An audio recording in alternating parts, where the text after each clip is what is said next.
Hello, this is Gil Бойн. Welcome again to the Hypnotherapy Video Clinic. Today we have an unusual setting. We have a group of students here from Glendale College, and for their psychology class they're doing a project on hypnotism. And so I invited them here today, and we're going to hypnotize a group of them as part of our teaching program here with the class. We have a very exciting class here today with a great number of students. Many have come long distances to be with us, so we know we're all going to enjoy it. Let's see our first subject. Rich, would you come up, please? Now, Rich, have you ever been hypnotized before today? No, I have not. Never have? No. That's good. Then there's nothing we have to undo or unlearn. No. All right. Let me ask you a question. Did you ever go to a show or see anyone hypnotized? I've seen it on TV. On TV. What did you think as you watched all that? I thought it was, some of it I thought was kind of stretched out. Exaggerated, maybe? Yes, yes. I couldn't see how it could happen. Sometimes people would run around, pretend like there's someone, Sure. Tell them you're Ray Charles and sing a song like Ray and so on. Yes, yes. You're a ballet dancer and they leap all over the stage. We're not going to do any of that here with you. Okay. All right? All right. We're not going to ask you to sing or dance. All right. Well, maybe a little dance. All right, will you turn and face me? Sure. Take a step forward now and pull your feet in close together. That's right. And sleep! Turn loose now, relax. Let a good, pleasant feeling come all across your body. Now, Rich, when I use the word sleep, I do not mean the kind of sleep that you sleep at night. I'm referring to a very pleasant state of mental and physical relaxation that you're beginning to experience at this very moment. You hear me? You're aware of what's going on, and yet you continue relaxing. Now, when I say relax, I don't necessarily mean that kind of relaxation that you get from a good night's sleep, so you feel so limp and so loose when you first awaken in the morning. I'm talking about the dynamic relaxation of a champion athlete at the very peak of his form. You know, the superstar athletes are the ones who are most relaxed on the field or on the court. And in the same way, you're relaxing now with each easy breath that you take. Let your arms become limp just like a rag doll, and they hang limply by your side. That's it, you've got it now. Now listen carefully, Rick. I'm going to count from 5 down to 1. As I do, your eyelids lock so tightly closed, the more you try to open them, the tighter they're locking closed. 5, eyelids pressing down tightly. 4, they're pressing down, sealing shut. 3, sealing as if they were glued. 2, they are locked. The more you try to open them now, the tighter locking closed. 1, now try to open your eyelids, find them locking tighter and tighter. You see, Rich, they are indeed locked tightly closed. So now you can stop trying, relax, and sleep deeply. That's fine. Now you're much deeper in hypnotic sleep than you were just a few moments ago. And Rich, I'm going to turn you slightly so that you can feel even more comfortable. And this is how I'm going to do it now. I'm going to pull from this side. You can just take a step back and around like that. That's good. And continue going deeper. Now listen very carefully. I'm going to raise your left arm. I want you to clench your fingers into a fist. Sit. Now I'm going to call forward from your creative mind all the power to make this left arm so rich, so rigid, so powerful that it locks in that position. That it locks so strong, so powerfully, it becomes just like a steel bar. So stiff, so rigid, that the more you try to bend your arm, the stiffer and tighter it becomes. Rich, try now to bend that arm and find it locking stiff, stiff and rigid.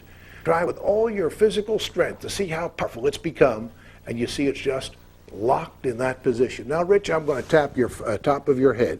When I do, let that arm drop limply to your side and go much deeper and sleep. Drop it down and go deeper. That's fine. Now you see you're progressing nicely. You're going much deeper in sleep than you were just a few moments ago. Let me show you how your subconscious mind can pick up an action and make it automatic. And this is the way, for example, certain habits are formed. I'm going around behind you now, and I'm going to raise your arm. I want you to imagine you're in the classroom and you're standing at the blackboard, chalking your fingers, and you're making large circles on the board. That's it. Now continue. As I release your arm, continue the motion, moving, spinning, turning, moving, faster now, moving, spinning, turning, pick up the tempo, moving, spinning, turning. As your hand is moving, your arm is moving. Think about the beating of your heart. Your heart beats automatically in response to the needs of your body. You can't stop your heart just by thinking about it. In the same way, your hand is moving automatically. The more you try to stop the motion, the faster it's turning. Try to stop it now. It turns in the opposite direction. When I count, that's it. When I tap your forehead, back in the opposite direction, around the other way, moving, spinning, and turning. And as it's turning, you are going much deeper in sleep. This time, I'll tap your head once again. That arm drops limply to your side. You go much deeper. Drop it down and go deeper. That's fine. Now you've already reached a very deep level. You can go even deeper. Let me show you one more set of muscles that you can feel experience power. You know, when champion weightlifters are about to make a try for a record, they have to summon up a great source of power and energy from their subconscious. In the same way, I'm going to have you summon it up now. Now listen carefully, because I want you now to raise both arms out and straight in front of you and bring the palms of your hands together. That's it. Interlock your fingers. Now clasp your fingers against the backs of your hand. That's good. Squeeze them very tightly now, even tighter. I want you now to imagine that your two hands are carved of one solid block of wood, and they're locked tightly closed. They're locked so tightly closed that the more you try to pull your hands apart, the tighter they're locking closed. Try now to pull your hands apart and find them locking tighter and tighter. Make a try and satisfy yourself. Now I'm going to tap your forehead. You can open your eyes and look at your hands. And even though your eyes are open, there's nothing you can do or say or think that enables you to pull your hands apart. Not until I tell you that you can. Open your eyes, look at your hands. Now try to pull your hands apart and find them locking tighter and tighter. You see, it's physically impossible, and when you're satisfied that you cannot pull your hands apart, say aloud the words, "I'm satisfied." I'm satisfied. All right, close your eyes and sleep. That's fine. Now I'm going to touch your hands. Let the muscles begin to relax. That's fine. We're going to let the muscles begin to relax and bend your elbows. That's fine. We're going to pull those hands apart. That's it. Loosen them up. That's it. Now they're limp and relaxed, and you feel good. Now I'm going to teach you what I call the handshake signal. This is what it means. After you open your eyes, I'm going to put my right hand out. Now you know what that means. You'll take it, and I'll shake your hand down like that. When I shake your hand down, your eyelids snap closed. You go right back into this trance that you're experiencing now. You understand those instructions. When I count to 3, let your eyelids open. 1, 2, 3, let them open. All right, fine. Now, what do you think of all this that's been going on? You kind of surprised yourself, didn't you? Yes. Tell us about that. What's the surprise part? I knew it was going. Right? You're supposed to. Yeah, I wasn't thinking I was in some other world. Right, you weren't in zombie land. Yeah, I was just really relaxed too. Felt relaxed? Yeah, it was like when my hands are clasped. Wasn't that a strange sensation to look at your hands and you couldn't pull them apart? Yeah. Did you try hard? Oh yeah. Did you try hard to bend your arm? Oh yeah. Try hard to open your eyes? I saw your eyelids fluttering up and down. Mm-hmm. Yeah, and they just kept moving, but they wouldn't open. Here's a question. Now that you've been in trance, do you believe you were in the trance? Yes, I do. Okay. Now that you've been in the trance, was the trance the way you imagined it would be? No, not at all. How was it different? It was much, I guess, much more relaxed. Just relying. I thought I was really nervous before. I was like, oh, And now you're relaxed. Yes, okay. Very. Good. Yeah. Well, I want to thank you very much. Thank you. That's fine. Just relax now. You can go deeper. Deeper than that. That's good. That'll be your signal for the balance of the time that you're here. Whenever I shake your hand down, as I shake it down like that, your eyelids close, you go deep in sleep. The count of 3, eyelids open. 1, 2, 3, let them open. I wonder if you could tell, for the benefit of those watching this film, what's the experience that you felt just then when I shook your hand? What happened? For a second, it just went black, sort of. Now, you knew what I had said about when I shake your hand. Yes. Were you thinking anything like, well, when he shakes my hand, that's not going to happen, or it is going to happen, or didn't you have any thoughts at all? I didn't have any thought at all. Thank you very much. Thank you. That's fine. Just relax all over. I've got you. Arms limp. Good. When I count to 3, let your eyelids open. 1, 2, 3, let them open. Well, we could go on with that and do a great many things, but You have given a wonderful demonstration, and I think that you have become convinced that hypnosis is a natural state of mind, and everyone can experience it. All right, fine. Show your appreciation to Rich.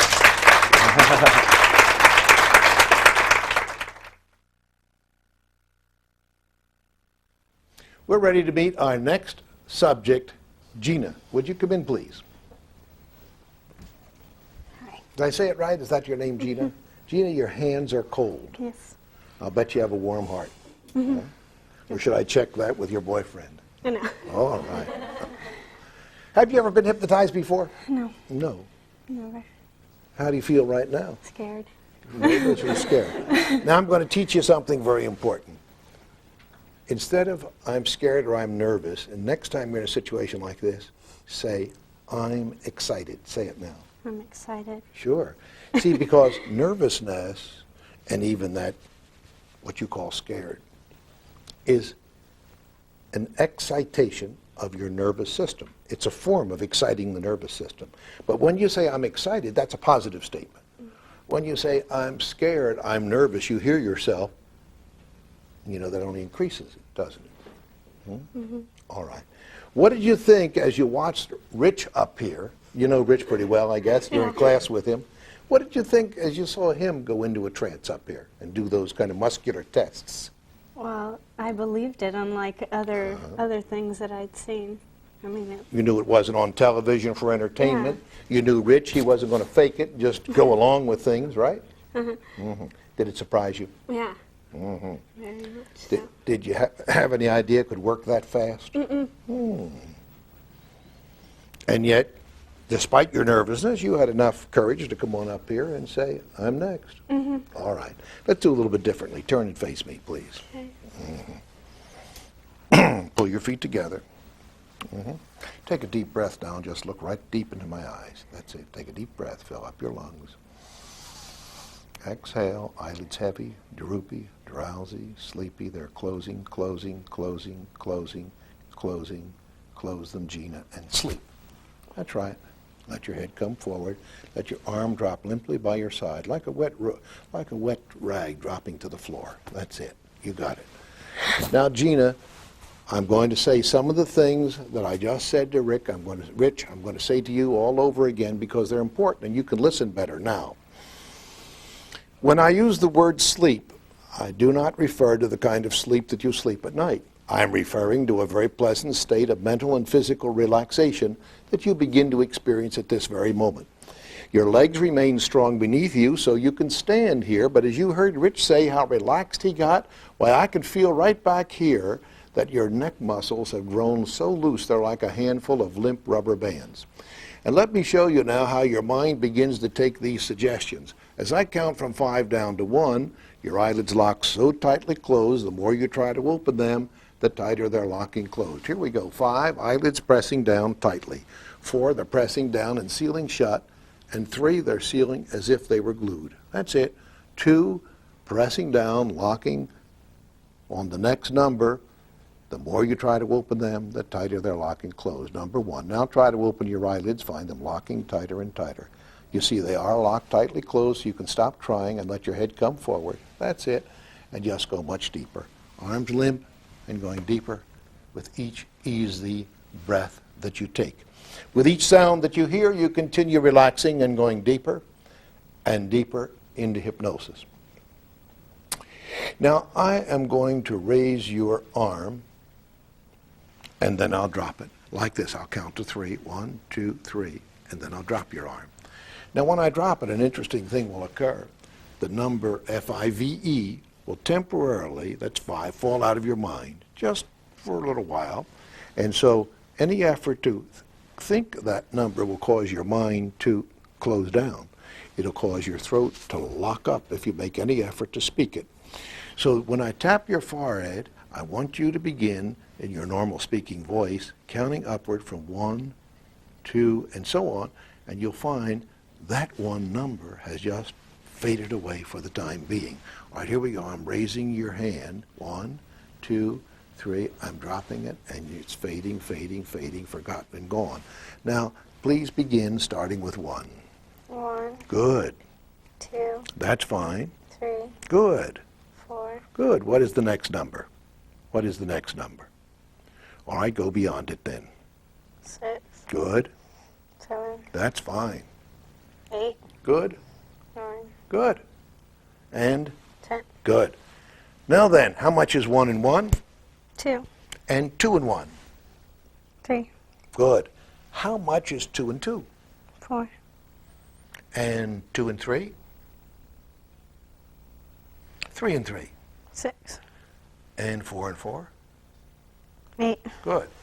Now then, I'm going to have you open your eyes, and when I do, I want you to count on your fingers, and I'll show you how. All right? Open your eyes. I want you to take one hand, and then with the fingers, you'll count like this, 1, 2, 3, and so on, and then on the other hand until you counted them. All right? Would you do that now, please?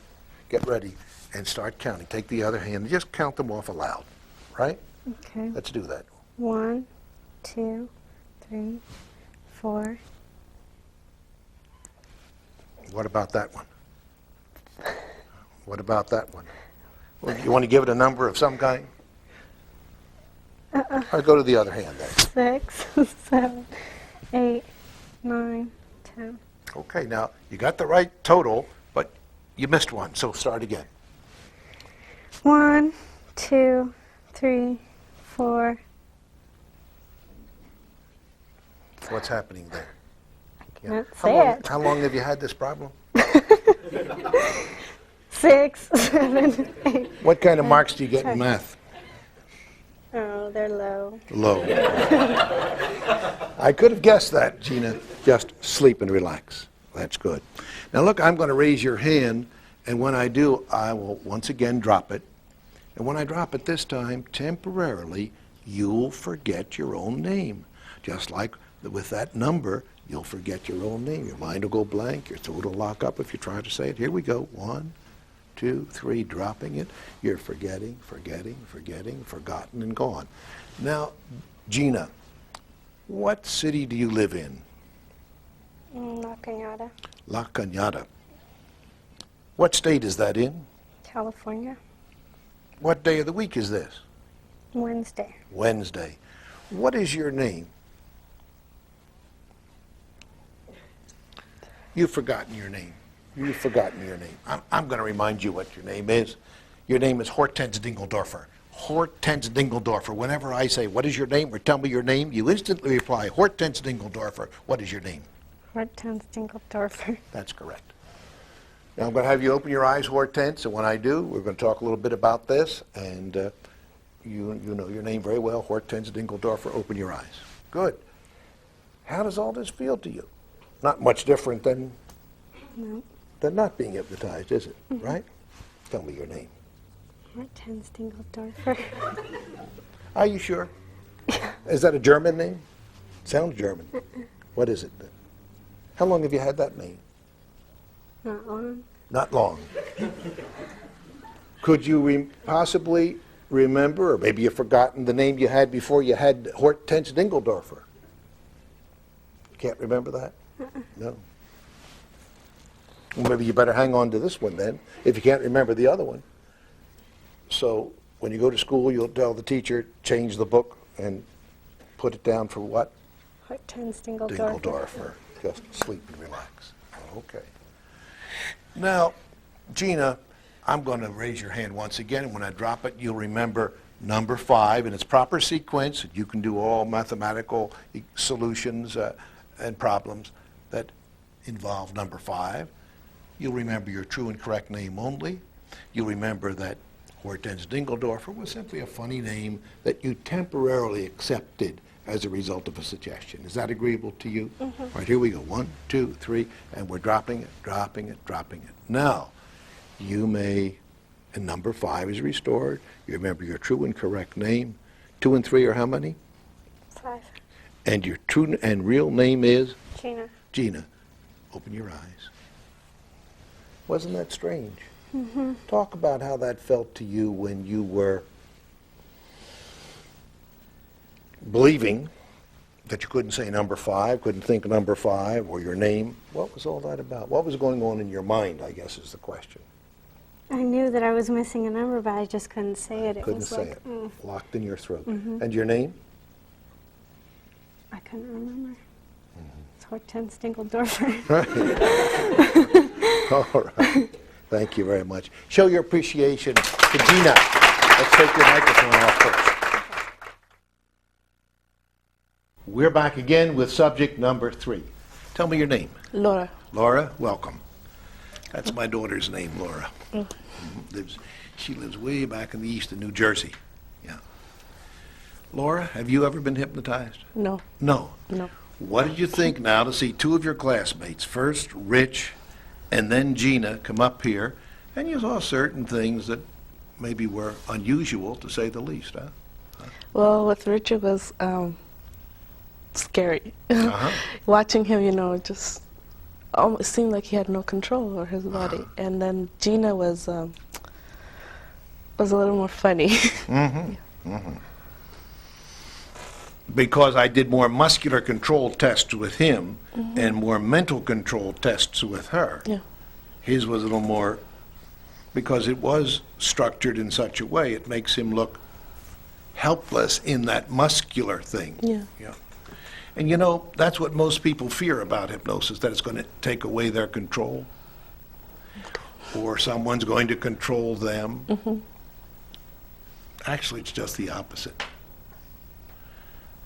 See, I'm going to ask you a couple of questions.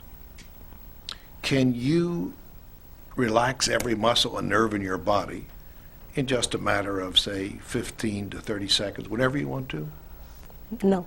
Like in time of stress, here's a test, and you say, okay, if I take a deep breath, I'm going to get totally relaxed mentally and physically. Not totally. I try, but You know, try. it doesn't work. Not much You know. success, huh? All right. So you don't have much control over your nervous system, do you? I guess not. Not in those situations. Right. Now, suppose you go to bed, I'm talking now about every night. Can you just lie down in the bed because you're tired, because it's time to go to sleep, and go to sleep within 5 minutes every night? Not every night, but most of the time Most we of can. the time. Sure, when you're your age, you should be able to. Many people can't. It takes them a half hour tossing and turning, you see. There's 2 aspects of control. One is the ability to mobilize or develop control and maintain it, and the other is to relinquish it, to let it go, you see. So in hypnosis, what we teach our students and clients is the ability to really be controlled, perhaps for the first time in their life. Because, for example, if you could control a chronic pain in your body, you'd be exercising a form of control that you don't have now. If you could control it through your mind, wouldn't need to take a pill. If you woke up with a headache and could get rid of it in just a few moments, you'd be exercising a lot of control, wouldn't you? And the person like me, the hypnotist, is the person that teaches you to have that kind of control. That puts it in a different light, doesn't it? Yeah. Yeah, sure. Okay. Many times, students, just like yourself, and adults too, who are taking tests and examinations for everything, chiropractic, detective, fireman, bar examination, they tense up as they're studying to take that final examination. They come to see me, and I work with them, and they're very successful because they're calm, they can remember what they studied, and we've worked with many, many college students for that purpose. Have you ever talked to anyone in your classes that said that they learned self-hypnosis, perhaps? No. Well, more and more are using it all the time. Now, you saw me do those standing techniques.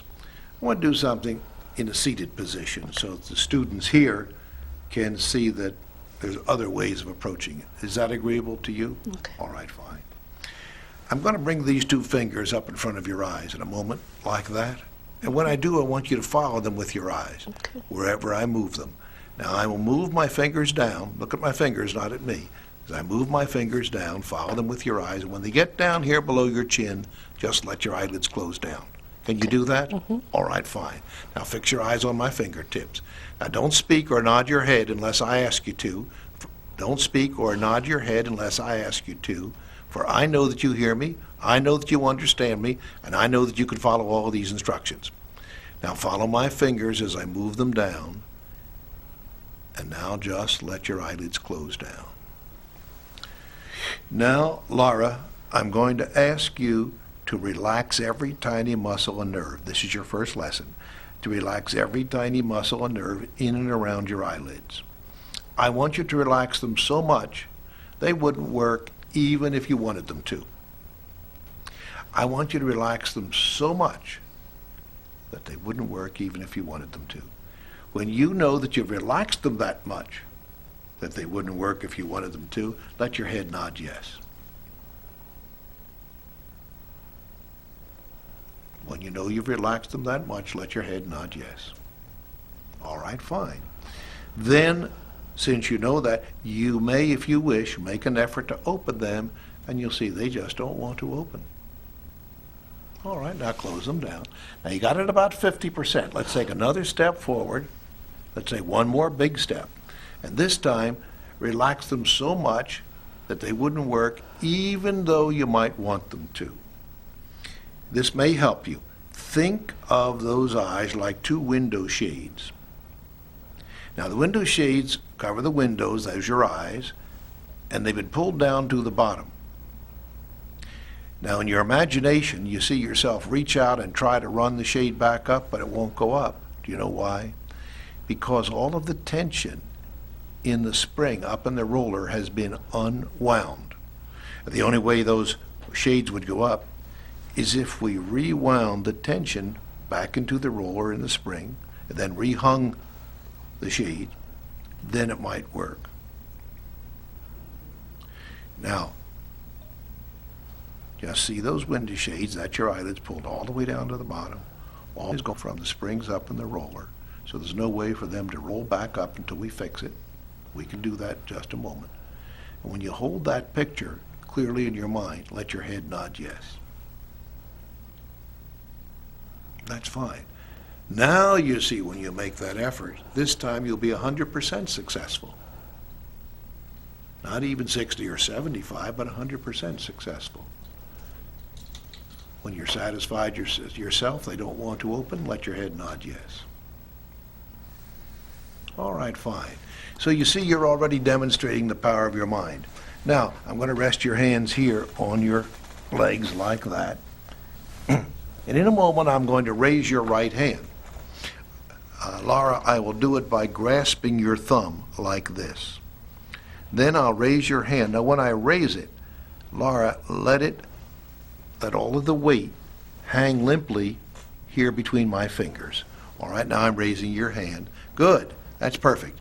And as I drop it, let it drop like a wet rag would drop to the floor. And as it touches your body, send a wave of relaxation that started up there in your eyelids. Send that wave of relaxation all the way down to the very tip of your toes. That will double your present level of relaxation. That's good. Now send that wave way right on down to the very tip of your toes.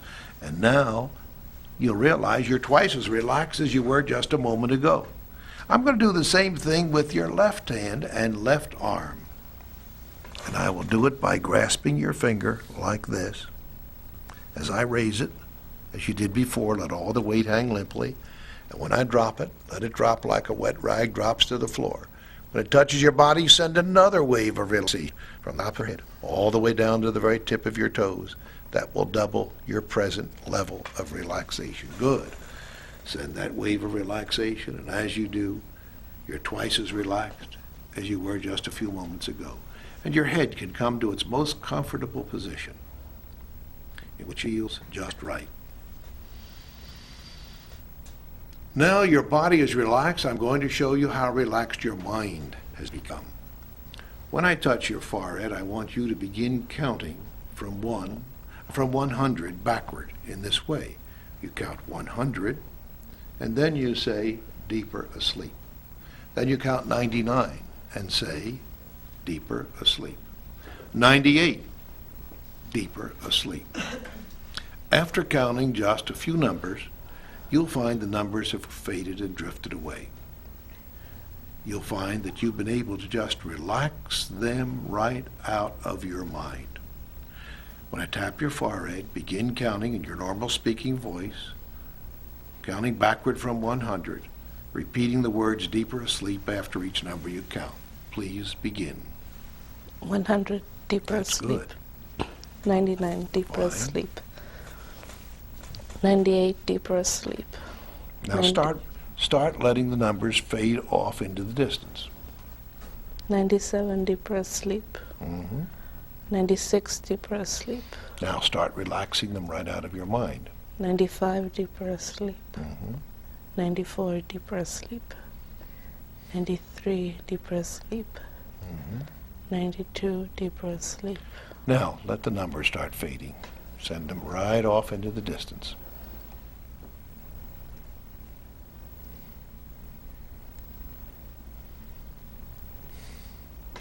Now they're all faded away. Let your head nod yes. 91, deeper asleep. All right. Mm-hmm. 90, deeper asleep. Mm-hmm. 89, deeper asleep. 88, deeper. All right. Now sleep and relax and go deeper. Arms roll very limp. That's good. That's fine. You can remain right in that position and remain perfectly comfortable. Now I'm going to straighten you up. I want you to go deeper and sleep. Now, students, when you find someone who continues counting, then just terminate that, because we're going to discover in a moment or two what significant, special significance numbers have to Laura. For example, obviously numbers have a great deal of significance to an accountant, to someone who might be a checker in the supermarket, to someone who's a teller in a bank. To make a mistake, it might mean a couple of hours at night trying to find it. And so there are different minds and different approaches. Now, Laura, I'm speaking to you. When I tap your forehead, let your eyelids open. 1, 2, 3. Now, you just heard a moment ago what I said about the significance of numbers. Does counting, numbers, being correct, and so on, have any special significance for you? As in maybe a job later, a career? Anything comes to mind? Being correct. Mm-hmm. So it's important to you not to make mistakes. I try. Mm-hmm. When Gina was up here, I asked her, how are your marks in math? She said, not so good. How are yours? They're okay. Good. Mm-hmm. Mm-hmm. So you kind of enjoy working with numbers and getting right answers. I enjoy getting right answers. I don't exactly enjoy working with numbers. What did you feel in the difficulty of letting the numbers fade away? Because most people can do that quite easily. I could still see the numbers. Could still see them? Yeah, I could. I don't remember them. Okay. It wasn't remembering, it's just like they were floating out there, floating upward for you? Yeah, it's like after each one, I could see the next one. And Okay. This does not mean that this isn't a very useful technique to clear the mind. But when you get that 1 in 10 who keeps counting, don't let them keep counting down forever. They get down about 90, they've counted 10 numbers, that's more than enough.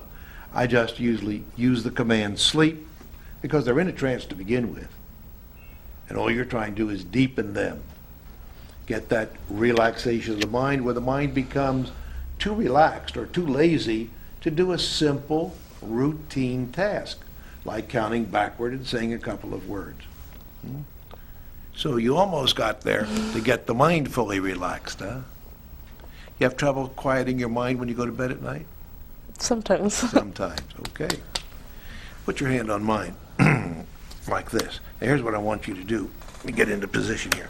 When I count to 3, press down as hard as you can, all right? Okay. As if you're going to press my hand down, I'm going to press up. Okay. And I want you to look at me and don't speak. Ready? 1, 2, 3. Begin pressing down harder, harder, harder.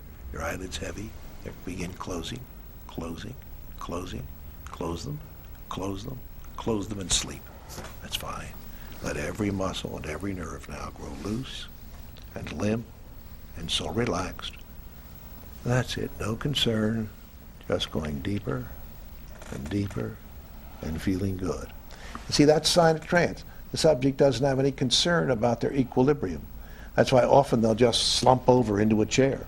That's why when you do the standing technique, you've got to know how, if their knees buckle and they start sliding downward, how you can arrest that, how you can bring them up and say your legs are strong beneath you. Because one of the key characteristics of trance response is they'll surrender their equilibrium just like that. They're no longer concerned about their equilibrium.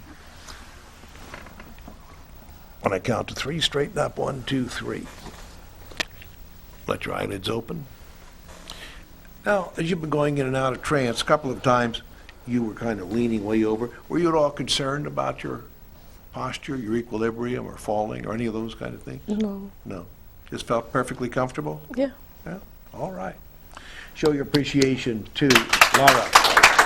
Thank you. Take off your microphone.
Hello, this is Gil Бойn.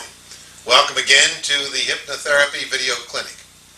Today we're with a young man who has rather an interesting problem, and yet one that hypnotherapists are faced with regularly.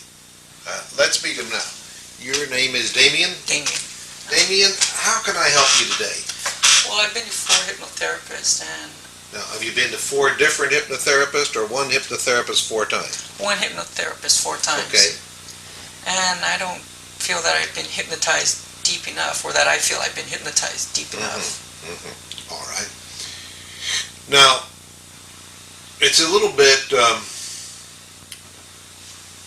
embarrassing because the hypnotherapist you went to was one that I trained. However, my training does not guarantee that they will either do what they're taught to do or be as proficient as I am, due to the great difference in experience. I've been doing this for 39 years, and the person you went to is still in their first 6 months of training. However, I have a few questions to ask you. What method did this hypnotist use in an effort to induce the trance? Well, I was told to lie on my back on the chair. It was like A a reclining reclining chair. Yeah. And she told me to look at the ceiling and count, and then slowly close my eyes. And then she gave me some, I guess, inductions. And Was that like relaxation? Let the relaxation move across your body similar to the ones you have on your tape. on the tape. All right, fine. And then? And then I would feel a little sleepy, but I could still open my eyes when she gave me that eye test. All right, so when she told you your eyelids have locked tightly closed, try to open them, you did open them. Now, did you open them easily and quickly, or with some effort, or very slowly? Pretty easily. Easily, all right. Did she give you any other tests? Um, Like making your arms stiff and rigid? no, she didn't do that. She did maybe, Arm levitation, arm yeah. growing light and floating up. And what happened then? I didn't really have the urge to lift it, or supposedly doing a trance. I was just... Did your right arm get to feel any different than your left arm? Whether or not it lifted, did it get to feel any different? It tingled a little. Tingled, good. That's a response. Now, did she also tell you that your left arm would feel very heavy? No. Any other test? So we have eyelids locked, right arm light. Any other test that she gave you? No. All right. Was it the same procedure each time that you were there for the 4 times? Pretty much, and then we'd go more in detail. Detail into the nature of the therapy? Correct. All right, fine. Now, your complaint is that you don't feel, at this point, that you have entered into a trance that you can identify and say, yes, I was hypnotized. Is that the problem? Correct. All right. So when you called to ask me about that, I invited you to come over here and told you that I would hypnotize you, that I would condition you down to a deep trance, and that I would give you a lesson in self-hypnosis. And there would be no charge for that. All right. So we're clear then on why you're here and what we have agreed to do. Correct. All right? Now, when you went to the therapy center, was that the first time you had ever made an effort to be hypnotized?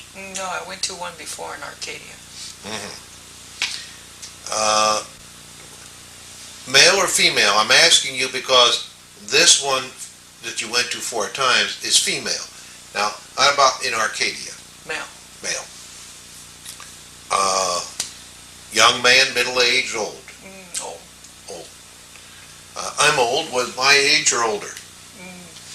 I don't know. It's really hard to Can't tell. quite remember. Okay. Someone your age, anyone past 40, seems old and hard to distinguish between them. All right. Tell me what happened in Arcadia.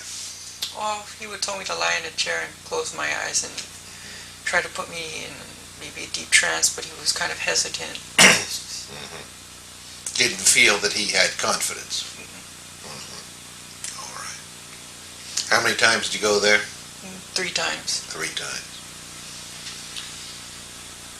What was the fee for the first one in Arcadia? It's like $30. All right.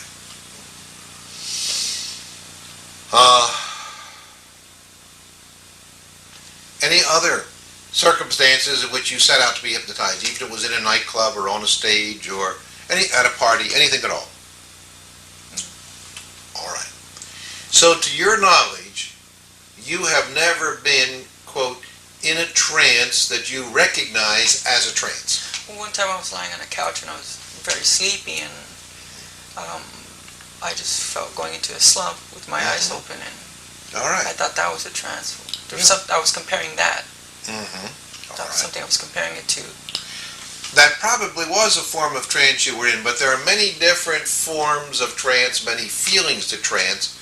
So trance is not only one feeling. It could be many things. If in class, after the first few days when we worked with them, we say, all right, I want everyone to give a report on how you know when you're in a trance. One will say, well, I know when I'm in a trance when I feel totally relaxed. Another will say, I know I'm in a trance when I feel like my body is ready to float. Another will say, I know I'm in a trance when I feel like my body's just going to sink through the floor. And on and on. And they're all different, but they're all saying that that's a signal that lets them know they're in a trance. You see? So there are different things. However, yes, you should know you're in a trance, but I have some more questions for you. Since you've never been in what you define as a trance, your only comparison then is this spontaneous state that occurred when you were lying in your bed. And you made a decision, if he reproduces that feeling, I know I'll be in a trance. But if it doesn't reproduce that feeling, I don't think I'll be in a trance. Is that essentially your thinking? Correct. Well, your thinking is partially correct and partially wrong. Yes, you should be able to recognize you're in a trance.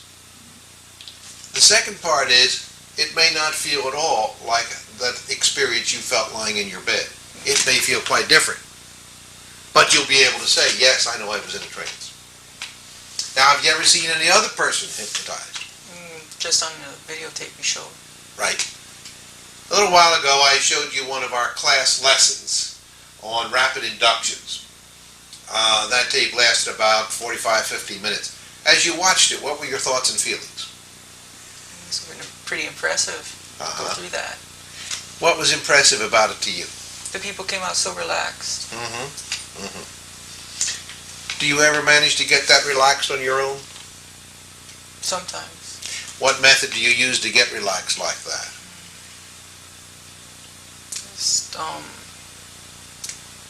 try my best in self-hypnosis to relax. How often are you successful? It's hard to say. I mean, once in 10 times that you try it, once in 5 times that you try it, once in 3 times, every other time? I say every other time. Every other time. Well, you've been doing okay. Is it always that same feeling that you had in bed that time? No. How is it different? Tell me some other kind of sensations. I don't go into a slump. I can still feel my fingers tingle, but I don't go into a deep slump. Okay. All right. So what you call a deep slump is the kind of signal. Now, close your eyes for just a moment, and I'm going to give you the beginning of a sentence and you finish it. When I'm in a deep slump, meaning that experience you've described, when I'm in a deep slump, now put an ending on it. I feel relaxed. Good. Start again, use the same words to begin, but put a different ending on it. When I'm in a deep slump, I come out feeling refreshed. Good. Start again. Same sentence, put a new ending on it. When I'm in a deep slump, I come out feeling being able to clearly think. Good. Start again with another ending. When I'm in a deep slump, I come out feeling energized. Good. Start again. When I'm in a deep slump, I come out feeling excited. Good. Energized. Good. Now, I'm going to change it slightly. Keep your eyes closed and say, I know I'm in a deep slump when. I know when I'm in a deep slump when my eyes start to feel heavy. Start again. I know when I'm in a deep slump when I can feel my body feeling very heavy. All right. Once again. I know when I'm in a deep slump when I feel very relaxed. Very good. Start again. See, I know I'm in a deep slump when, or I know I'm in a deep slump because, and so on. I know I'm in a deep slump because I can feel myself going slowly, little by little. All right. Once again. I know I'm going into a deep slump because sometimes I can feel my eyes flicker a little. Fluttering. Fluttering. Okay, fine. Please open your eyes. Are you ready for me to hypnotize you? All right, please stand up and handle that cord on the microphone over there. Lift it with you. That's it, so it's not stuck in the chair, that's all. Good? All right, fine. And I'm going to stand here right in front of you. I want you to turn so you're close to the chair. That's good. Pull your feet together now. In close, heels and toes together. Take a deep breath. Sleep! Turn loose now, relax. Let a good and pleasant feeling come all across your body. Now the more I rock you, the deeper into hypnosis you're going. 10, 9, 8, you're drifting down. 7, 6, 5, calmly, quietly, easily and gently. 4, 3, when I reach the count of 1, I'll say the word sleep deeply. You'll then be aware that you're deeply relaxed. 3, going deeper now with each easy breath that you take. Number 2, number 1, now just sleep deeply. Turn all your neck muscles loose. That's good. Just like loose, limp rubber bands. That's fine. Every muscle and every nerve. Now when I use the word sleep, Damien, I want you to understand, I don't expect you to be sleeping in the same way that you sleep at night. I'm referring to a very pleasant state of mental and physical relaxation that you're experiencing hypnos, which means sleep. And really, All that Dr. Braid meant to convey was this state was in effect a sleep of the nervous system. Because when a person is hypnotized, if you look at them, the lack of expression in their face and the way their limbs are so relaxed is like a person who is sleeping. But it really means simply a sleep of your nervous system. And so let your arms grow very limp and relaxed just like a rag doll. That's good. And you see how much you're beginning to relax already. Every muscle and every nerve is just turning loose and letting go. I'm going to tilt your head back slightly. I'll count from 5 down to 1. As I do, your eyelids lock so tightly closed, the more you try to open them, the tighter they're locked and closed. 5. Eyelids pressing down tightly. 4, they're pressing down and sealing shut. 3, they're sealing as if they were glued. 2, they are locked. The more you try to open them, the tighter they're locked and closed. 2, 1, try to open your eyelids. Find them locking tighter and tighter. Make the try and satisfy yourself. They're indeed locked tightly closed. Stop trying. Relax and sleep deeply. That's fine. Every muscle and every nerve. Now you see, Damien, different people will respond to different hypnotists in different ways. Some respond better to female hypnotists. Some respond better to male hypnotists. Some respond better to young hypnotists. Some respond better to older hypnotists. And you have no way of knowing except by the way you respond. Now this time I want you to listen very carefully because I want to show you how you can call upon your inner power whenever you want to. Listen carefully. Raise your right arm and clench your fingers into a fist. That's it. Now let your arm grow very powerful now, just as powerful as a steel bar. Stiff, rigid, and very powerful. That's it. Let your arm grow so powerful that the more you try to lower or bend the arm, the stiffer and tighter it becomes. Try to lower or bend your arm and find it locking stiff, stiff, and rigid. Now when I touch your forehead, it drops limply down to your body. You go deeper in sleep. Drop it down. That's fine. Now you see your subconscious mind is already accepting and acting upon suggestions, and as it does, you're feeling more and more relaxed. And you're finding that in this relationship, you can respond better than you ever did before. Now listen very carefully. I'm going to assist you right down into this chair. When I count from 3 down to 1, I'll help you to sit down. 3, 2, 1. Now just sit right down into the chair. That's good. And lean right on back. That's fine. Push with your feet. And we're going to bring it up one level. Right there is fine. That's as far as we need to go. Now I want you to listen very carefully. Let your feet turn out. That's good. Relax your legs. Let your arms be very limp and loose. And let me show you how that arm levitation really works this time. As I count from 1 up to 20, a light, easy, pleasant feeling will move into your right hand and into your right arm. As I continue counting, that feeling grows stronger and stronger. Soon you feel the first slight movement of the fingers, a twitching of the muscles. Then your hand begins to move, your arm begins to move, and it continues moving and lifting and rising until it comes to rest over on your body.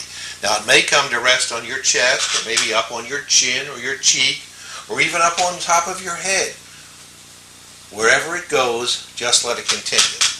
Now the secret to this is, Damien, you don't try to keep it from going up. You don't try to interfere with it in any way. It's like you just sit back in this easy chair and watch it happen out there. All right, now let's get ready to begin. The first thing I want you to do is to become aware of all of the feelings in and around your hand as it begins lifting. Number 1. Number 2, as your hand is lifting, you're relaxing more than ever before. Number 3, coming up and moving up as it's moving up, growing light and comfortable and easy. Number 4, as your hand is lifting, you're relaxing more than you ever did before. Number 5, it's flowing up toward your elbow. Now on number 6, coming up and moving right on up, and number 7, coming up and moving up toward your body. Number 8. Damien, when your hand touches your body, you're going to feel yourself slump into a very deep trance. Number 8 and 9. As it's moving up and through the wrist and into the forearm, your entire body is growing so limp and so heavy. And number 11, 12, it's moving up the forearm as your hand is moving toward your body. At the same time, your right hand, your left hand and arm grow as heavy as lead. on 13, 14, 15, and 16. When it touches your body, your left hand and arm are so heavy that the more you even think about trying to lift it, the more difficult it becomes. On 15, 16, 17, moving in toward your body. 18, when it comes to rest upon your body, you feel yourself drop to a much deeper level of hypnotic slumber. 19, 20, as it comes to rest down upon your body, your left hand now feels as though it were made of marble or stone or lead, so that even the thought of lifting your left hand is more than you want to concern yourself with at this time. You may, if you wish, make an effort to lift your left hand, and as you do, you find it's just more than you want to bother with at this time. It just feels as though it were made of lead or stone. Now, this time I'm going to stroke your arms, and both arms will feel normal in sensation. They're normal, and I want you to extend both arms out straight in front of you. That's it. Now, interlock your fingers. Interlock your fingers and stiffen your arms. Lock your elbows. That's it. Squeeze your fingers very tightly against the backs of your hands. Even tighter now. That's it. Now imagine, Damien, your two hands are carved of one solid block of wood. They are locked so tightly closed, the more you try to pull your hands apart, the tighter they're locking closed. Try now to pull your hands apart and find them locking tighter and tighter. When you're satisfied they are locked, say the words, "I'm satisfied." Say the words, "I'm satisfied." I'm satisfied. All right, fine. Now I'm going to touch your hands. The muscles will start relaxing. Let's relax them. That's good. Let's relax them. And we can draw them apart. Arms relaxed. Drop them into your lap and go much deeper. Now, Damien, let me explain to you what has happened and what hypnosis truly is. You see, there is no conscious mind reason for your right hand to feel heavier than your left, or your left hand to feel heavier than your right, or your right hand to feel lighter than your left. Normally, they would both feel the same. However, because that portion of your conscious mind, the critical factor, the rational part of your mind, is temporarily set aside. And because it is, your subconscious mind can accept and act upon ideas. Now then, there's no rational reason for your eyelids not to open when you make the effort to open them. Normally, they'd open the very second, the instant that you think about opening them. But you see, in this trance, that part of your mind that says, "Oh, I can open my eyes anytime I want to," that's just relaxed. And so you can accept ideas which change the feelings and sensations in your body and in your muscles. If you understand that, let your head nod yes. All right, fine. Now, I'm sure that at some time you've had a stereo set. And when you play the music on a stereo set, there's usually a knob. It's a rheostat. And it's called balance. If you turn it to the right, all of the sound seems to come out of the speakers on the right side, and the left side suddenly becomes silent. Now that doesn't mean that the left circuit has disappeared. It's just temporarily inactive. But if you take that circuit, that rheostat, and you turn it all the way over to the left, then suddenly the right circuit is silent and all the music seems to come from the left. The right circuit hasn't disappeared. It's just temporarily inactive. In the same way, that rational part of your mind, that critical factor, is temporarily inactive. Hasn't disappeared, it's right there, you can call it back anytime you want to. But for the moment, it's kind of an agreement that you'll let it sit there and just watch what takes place. So this time, after you come up from the trance, you're going to firmly recognize that you have indeed been in the trance, and that it may feel like the deep slump at moments, and at other moments it may feel not exactly like the deep slump. But the deep slump is only one form of sensation of trance. Now I'm going to give you a lesson in hypnotizing yourself. From this time forward, whenever you use this method, you'll find you can go more fully, more quickly, more deeply into hypnotic trance. At the count of 3, only your eyelids open. Now when your eyelids open, I want you to take 3 deep breaths. You're going to look at a spot on the ceiling and take 3 deep breaths. Now each time you exhale, I want you to say aloud the words, sleep now. On or before the 3rd time that you say those words, Damien, let your eyelids close down and go deeper into trance. At the count of 3 then, let your eyelids open but remain deeply relaxed. 1, 2, 3, let them open. Now looking straight ahead, a spot on the ceiling, take a deep breath. Exhale. Sleep now. No, sleep now. Got it? Say the words. Sleep now. All right, the 3rd deep breath. Exhale. Sleep now. Good. Now your eyelids have closed down and you go deeper into trance. Even deeper than you are at this very moment. Once again, I'm going to have it count to 3, let you open your eyes, and when you do, I'll just say the word go. Now after you hear me say that word go, that's your signal to do it on your own without instructions from me. You'll take 3 deep breaths. Each time you exhale, you'll say the word sleep now. 1 or before the 3rd time, you let your eyelids close down and you go deeper into hypnosis trance. At the count of 3 then, eyelids open, waiting for the signal, the word go. 1, 2, 3. Open. Go. Sleep now.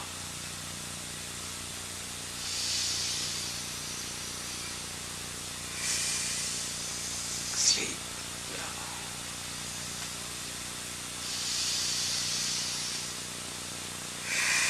Sleep now. Eyelids close down and go deeper in trance. Each time that you use this method for entering trance, whether it's listening to my tape or doing it on your own, you let go more fully, more quickly, more deeply, and more easily. And each day in your daily life, you become more and more aware of the full and powerful, positive expression of your own good and beneficial suggestions. Once again, at the count of 3, eyelids open. I'll say the word go. That's your signal to begin. 1, 2, 3, go. Sleep now.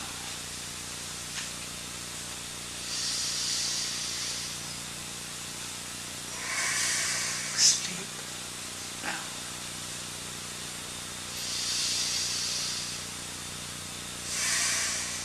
Sleep now. Eyelids close down and go deeper in trance. From this time forward, Damien, each time that you use this method for entering trance, you let go more fully, more quickly, more deeply, more easily. And each day in your daily life, you become more and more aware of the full and powerful, positive expression of your own good and beneficial suggestions. Now, Damien, this is exactly the way it will be, just as it's been for thousands of others before you. If it were not to be that way, I wouldn't tell you so.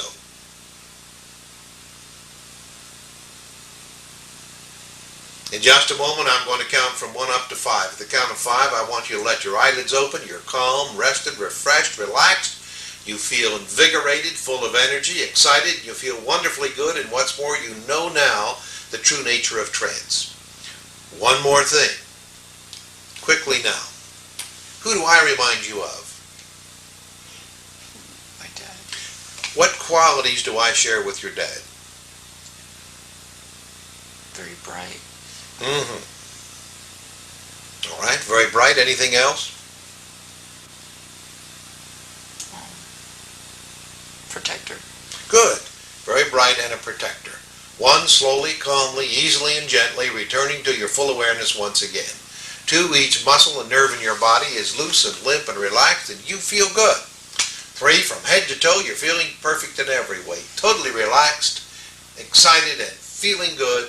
Physically perfect, mentally perfect, emotionally calm and serene. On number 4, Your eyes begin to feel sparkling clear, just as though they were bathed in cold spring water. On the next number now, eyelids open, fully aware and feeling wonderfully good, number 5. Eyelids open now, take a good deep breath, fill up your lungs, and stretch. And smile. Good. Pull your chair forward. You kind of surprised yourself, didn't you? Yeah. Tell me about it. I feel more relaxed. Good. You look much more relaxed. Like I used to doing final exams. Uh-huh. Yeah. Yeah. Were you surprised to find your hand lifting up like that? And your eyes sticking closed? Mm-hmm. Did your left hand get to feel so heavy? Yeah, like a lead brick. Like a brick. You did some very good work today. Thank you. Yeah. I'm very pleased with what you did. Yeah. Now, I have another treat for you, a surprise. I'm going to take you inside and let you look at the film of what we just did. You need that as the final convincer so that you can see yourself objectively responding from your subconscious mind. Mm-hmm. Is that agreeable to you? Yes. All right, fine. Often, the problem in a lack of response is not necessarily in a lack of skills on the part of the hypnotist. And that subconscious rapport that develops is not something to be consciously determined. The hypnotherapist that Damien has seen for 4 times is a woman that I have trained. She's exceptionally bright and talented, and yet Damien did not get the quality of response. Now, rather than attempt to fix blame, as I said earlier, it might be that Damien needed a different kind of person. At the end, he said that I reminded him of his father, very bright, protector, and so on.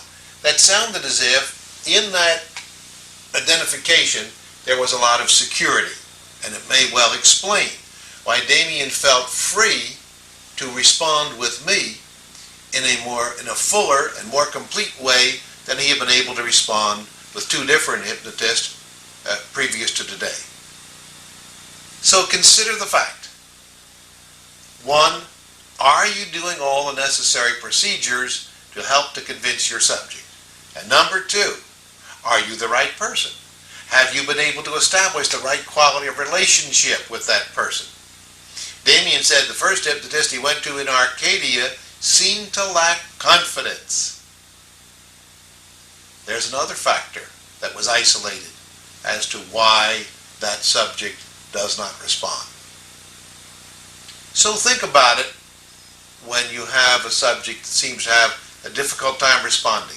Don't be anxious to say to them, oh, you're resisting, or oh, you're not a good subject. Those are not true statements. When you say you're resisting, you alienate the client. Their thought may be, even though they don't verbalize it, their thought may be, I drove all the way across town. I just paid you a good sum of money. I'm anxious to have this done, and you're telling me I'm resisting? And they're not going to come back in a lot of cases. If the client understood the nature of resistance, then they wouldn't need to come to see you. That is to say, you may tell them, oh, you're not resisting consciously, but you're resisting subconsciously. If they understood that difference between conscious and subconscious, then they wouldn't need to see a hypnotherapist, would they? Don't tell people that they're not good subjects. Everyone is naturally responsive to hypnosis because it is a natural state of mind. There is no such thing as good subjects and bad subjects. There are only subjects who have inhibitions on their response for one reason or another. It can be misunderstanding, it can be fear, it can be inappropriate ideas. It is your responsibility as the hypnotherapist to deal with their inhibitions and to restore to them their natural capacity to respond easily, quickly, and comfortably in entering a trance. Until the next time, this is Gil Бойn.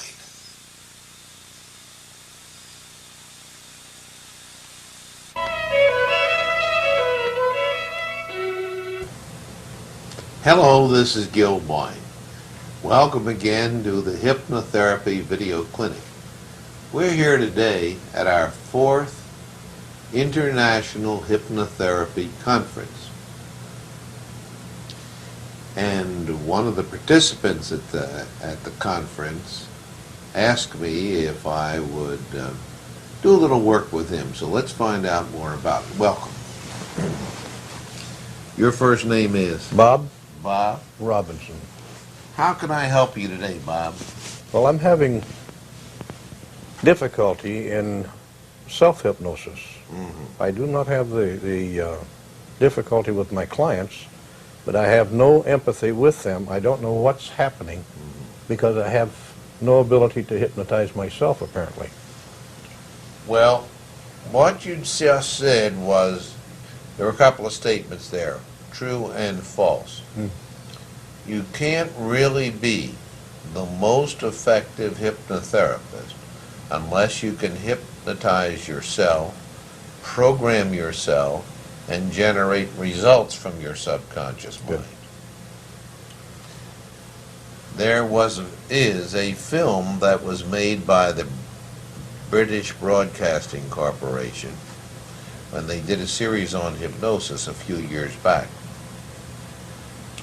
And they show a case history about a man who has a loss of speech, hysterical loss of speech, whose mother died in a fire in her little apartment.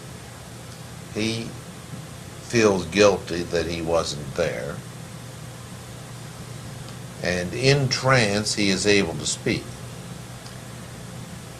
The hypnotist is an English physician who is a past president of the British Society of Medical and Dental Hypnotists. This first film was done as a pilot film, and I saw it one night in London when I was there. I had tuned in because I had seen in the paper that a film on hypnosis. In this segment, he brings the patient's wife into the room, and he hypnotizes the man. He says, "Would you like to see him talk now that he's hypnotized?" And then he says, "You see, he can't hear me when I'm talking to you. He can only hear me when I talk to him." Now, every hypnotist that ever sees that film knows that that doctor has never been hypnotized, or he wouldn't have said that. The hypnotized subject hears everything because hearing is a mechanical process. The sound travels through the air, sound waves, strikes the ear, hammer, anvil, stereo, auditory nerve, etc. Now, as to listening or paying attention or being responsive to, that's another aspect that we add to hearing, you see. If you live in the path of the airport landing pad, you hear the planes come in. But after a few weeks of living there, you no longer are listening to them. You're still hearing them, but you're not focusing on them. And I have visited people who live in such areas in this town, and in a single afternoon I'd say, how do you stand it? That noise would drive me crazy. And they say, well, after a few weeks, you don't hear it anymore. What they mean is, you don't listen to it anymore. No paying attention. It doesn't capture your attention any longer, you see.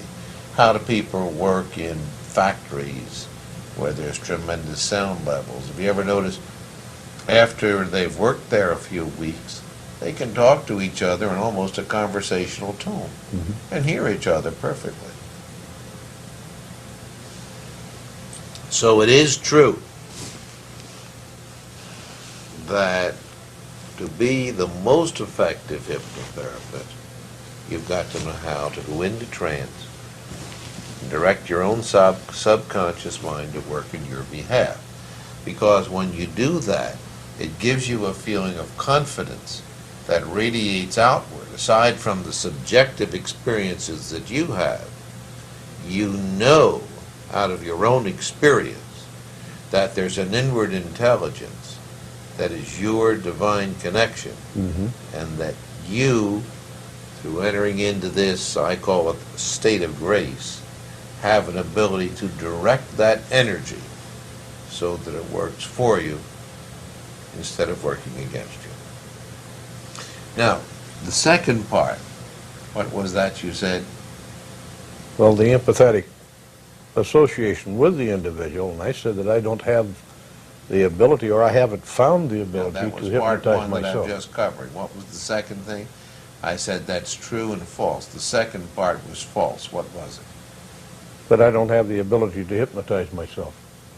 I don't have the ability. That's the false part. Everyone has the ability. You see, the ability to go into your own subconscious mind is a natural ability. There's no such thing as a good subject or a bad subject. Now, I know that's difficult for you to accept, because when you take the so-called authorities like Professor Hilgard of Stanford, he says hypnotizability is randomly distributed throughout the general population. Now, randomly distributed means there's good subjects and there's bad subjects. I'm in the work 40 years. I used to believe that lie. I don't anymore. Because all that can happen to anyone is that their natural capacity, meaning according to your nature, their natural capacity to enter trance can be inhibited. How is it inhibited? Through misunderstanding generated largely by the books of those former authorities. And by common subconscious fears. The fear of losing control, the fear of being controlled, the fear of releasing some aspect of themselves that they feel might be embarrassing or shameful, what I call the Jekyll and Hyde fear. Fear of sexual assault. So all of these fears, singly or in combination, can inhibit the person's ability to go into a trance. Now there's one more thing. You see, in America and certain other English-speaking countries,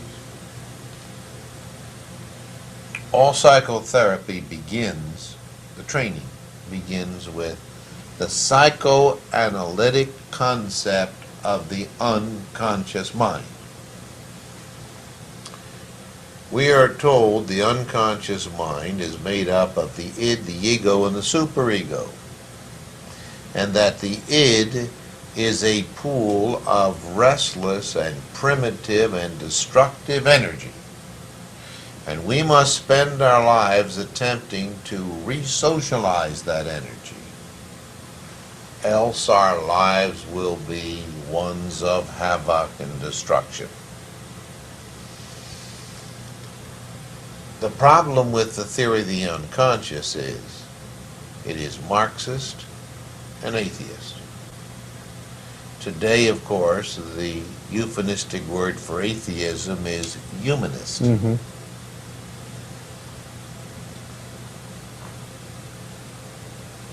Because there is a refusal, an unwillingness, an inability to recognize the divine nature of the individual, and because the theory of the unconscious is used as a club to control the general populace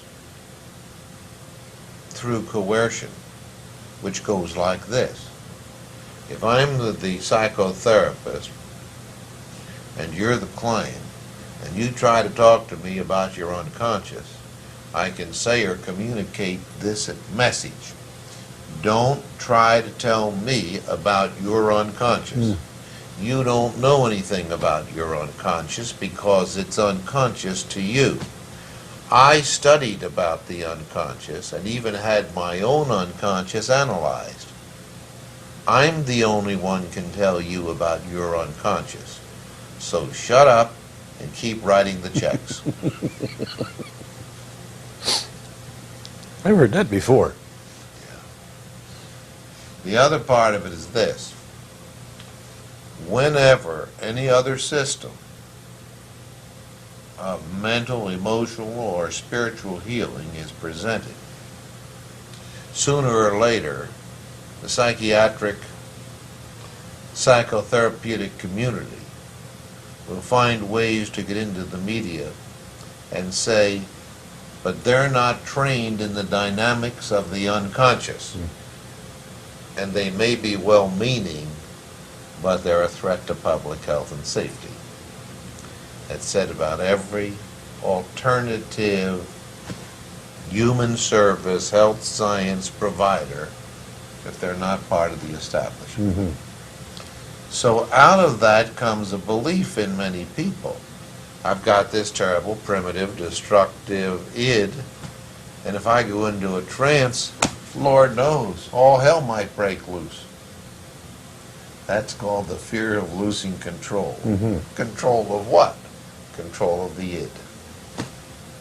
This is where resistance to hypnosis comes in, or inhibition. Now comes the next part. You, sir, have made it more difficult for yourself because you became a hypnotherapist and were hypnotizing people before you knew and could utilize your own trance state.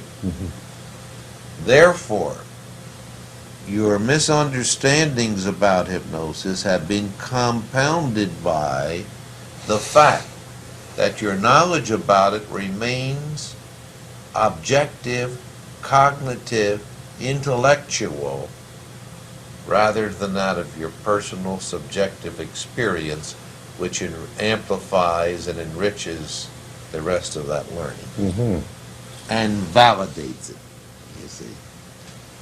What sayest thou? This is why I don't have the rapport with my clients that I want. That's it. So rather than say I can't hypnotize myself, I will say, so far I have been unable to. All right. Which I think indicates that I still have a desire to learn and to better myself so that I can help more people. Yeah. Now, I'm going to say one more thing. And you said, I think. Now, I agree that relationship, rapport comes out of the trance state. It's a French word. Call it a sympathetic vibration. But prior to that is relationship. That is when you sit down with that person, as we're sitting here together now, can you quickly communicate to them that you're there because you believe it's your mission to be there and to give help based on your knowledge, understanding, your wisdom, and most importantly, your caring for them. That's called agape, or divine love. And that they're there because they ask your help. They want your help in that area of their existence, however small it may be. They feel helpless. How quickly can a relationship be developed that the client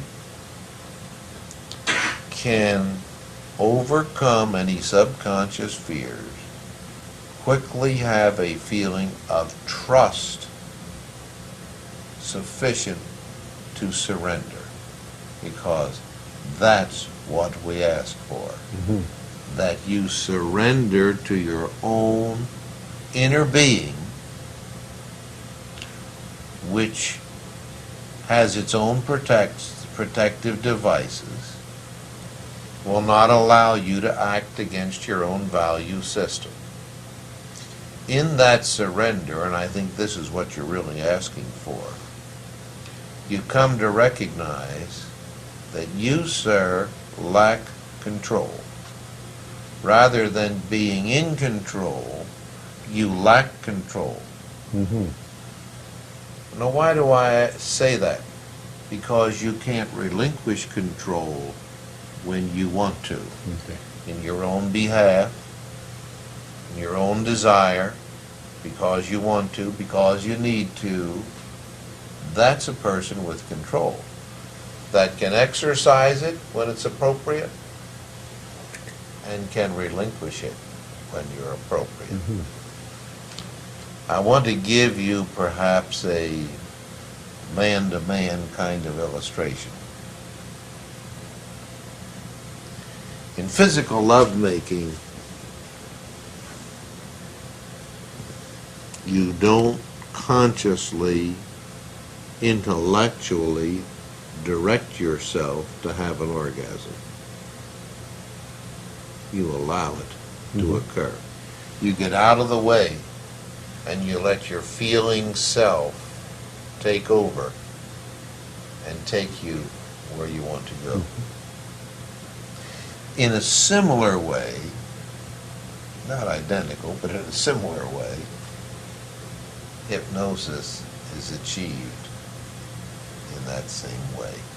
You get yourself out of the way and you let it take place.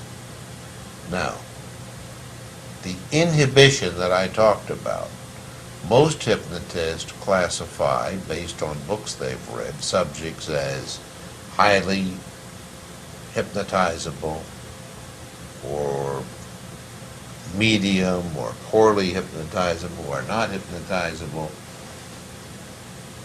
That's all pure foolishness. Absolute foolishness. Everyone is hypnotizable. And as a professional, it is my obligation to deal with your inhibitions, to penetrate them, to dissipate them, and to hypnotize you. Close your eyes, please.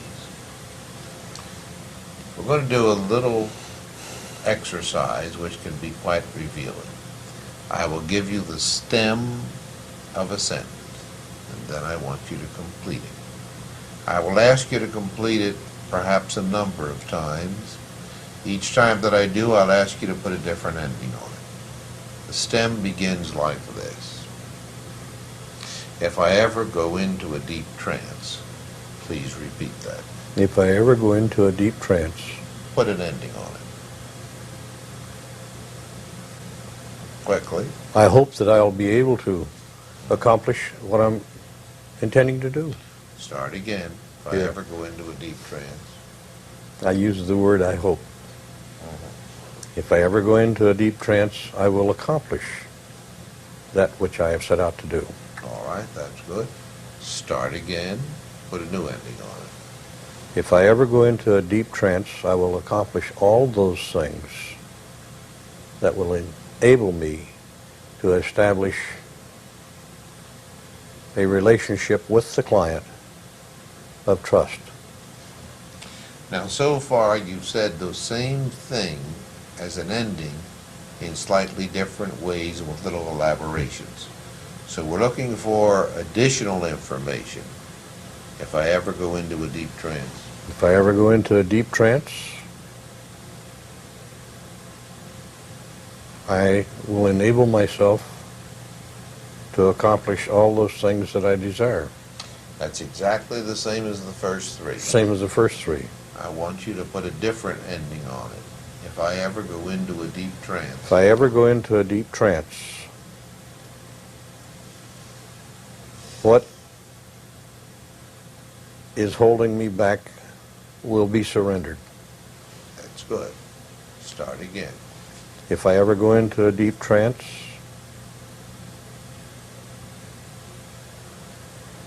my knowledge will increase. Good. Start again. If I ever go into a deep trance, my ability to aid and assist will be enhanced. Sounds very much like the first four. Here we go. Start again. If I ever go into a deep trance,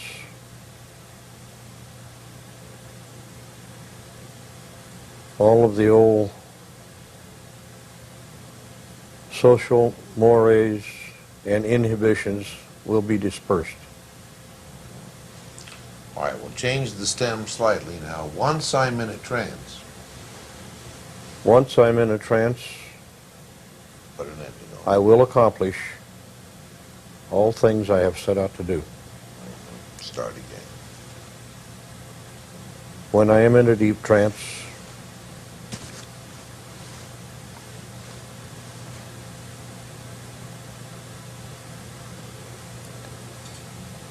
I will have accomplished that which I set out to do. Here I'm level, same level. I'd like you to tell me what is the key word or thought that you continually express with a high degree of frequency.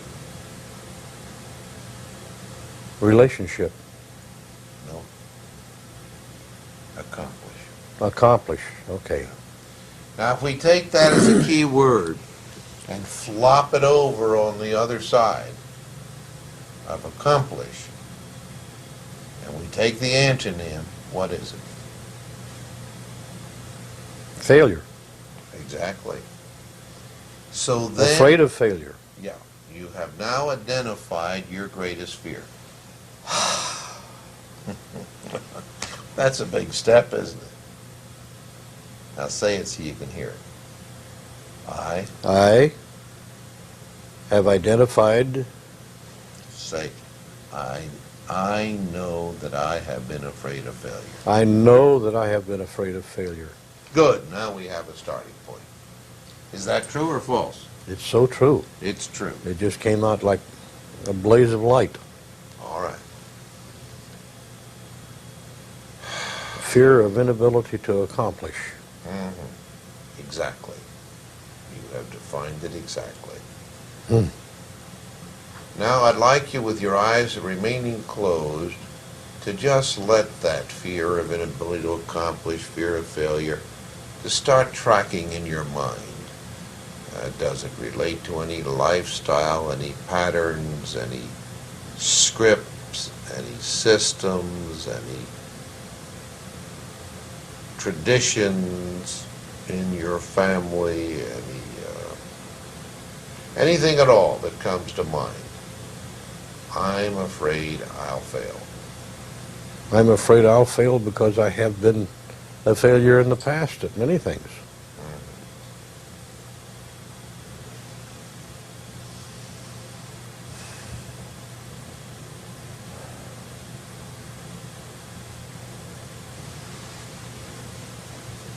Open your eyes.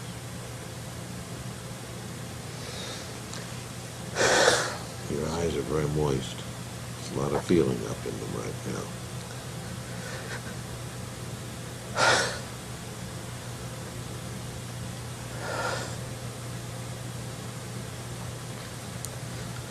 It's very important to you to be able to succeed in this work, isn't it? In this time, yes, because I've done so many things that I've been unable to accomplish what I set out to do.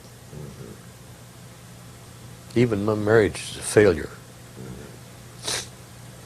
Can you say, much of the time I feel I'm a failure? Much of the time I feel I'm a failure. Is that true? Yes, definitely.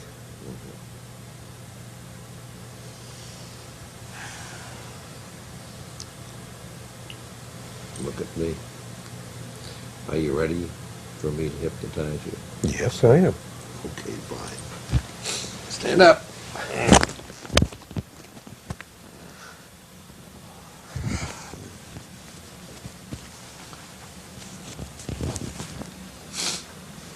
Just stand in here a little closer to me. Pull your feet together, if you will. Sleep!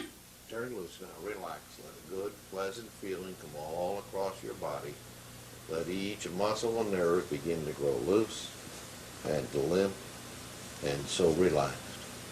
The more I rock you, the deeper into hypnosis you're going. I'm going to count from 10 down to 1. As I do, with each number I count, you feel yourself drifting to a much deeper level of hypnotic relaxation and slumber. Number 10.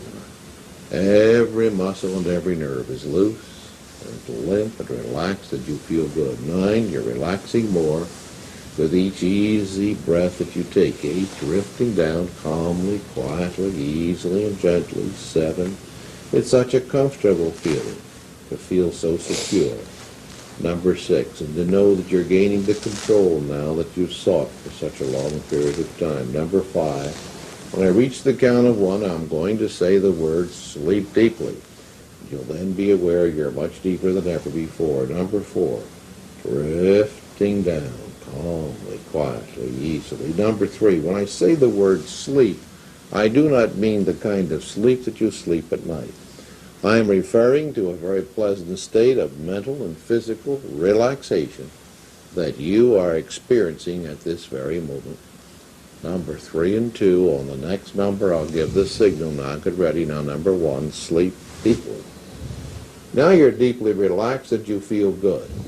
And we're going to establish some signals for you so that you can learn to produce trance for yourself when you want to.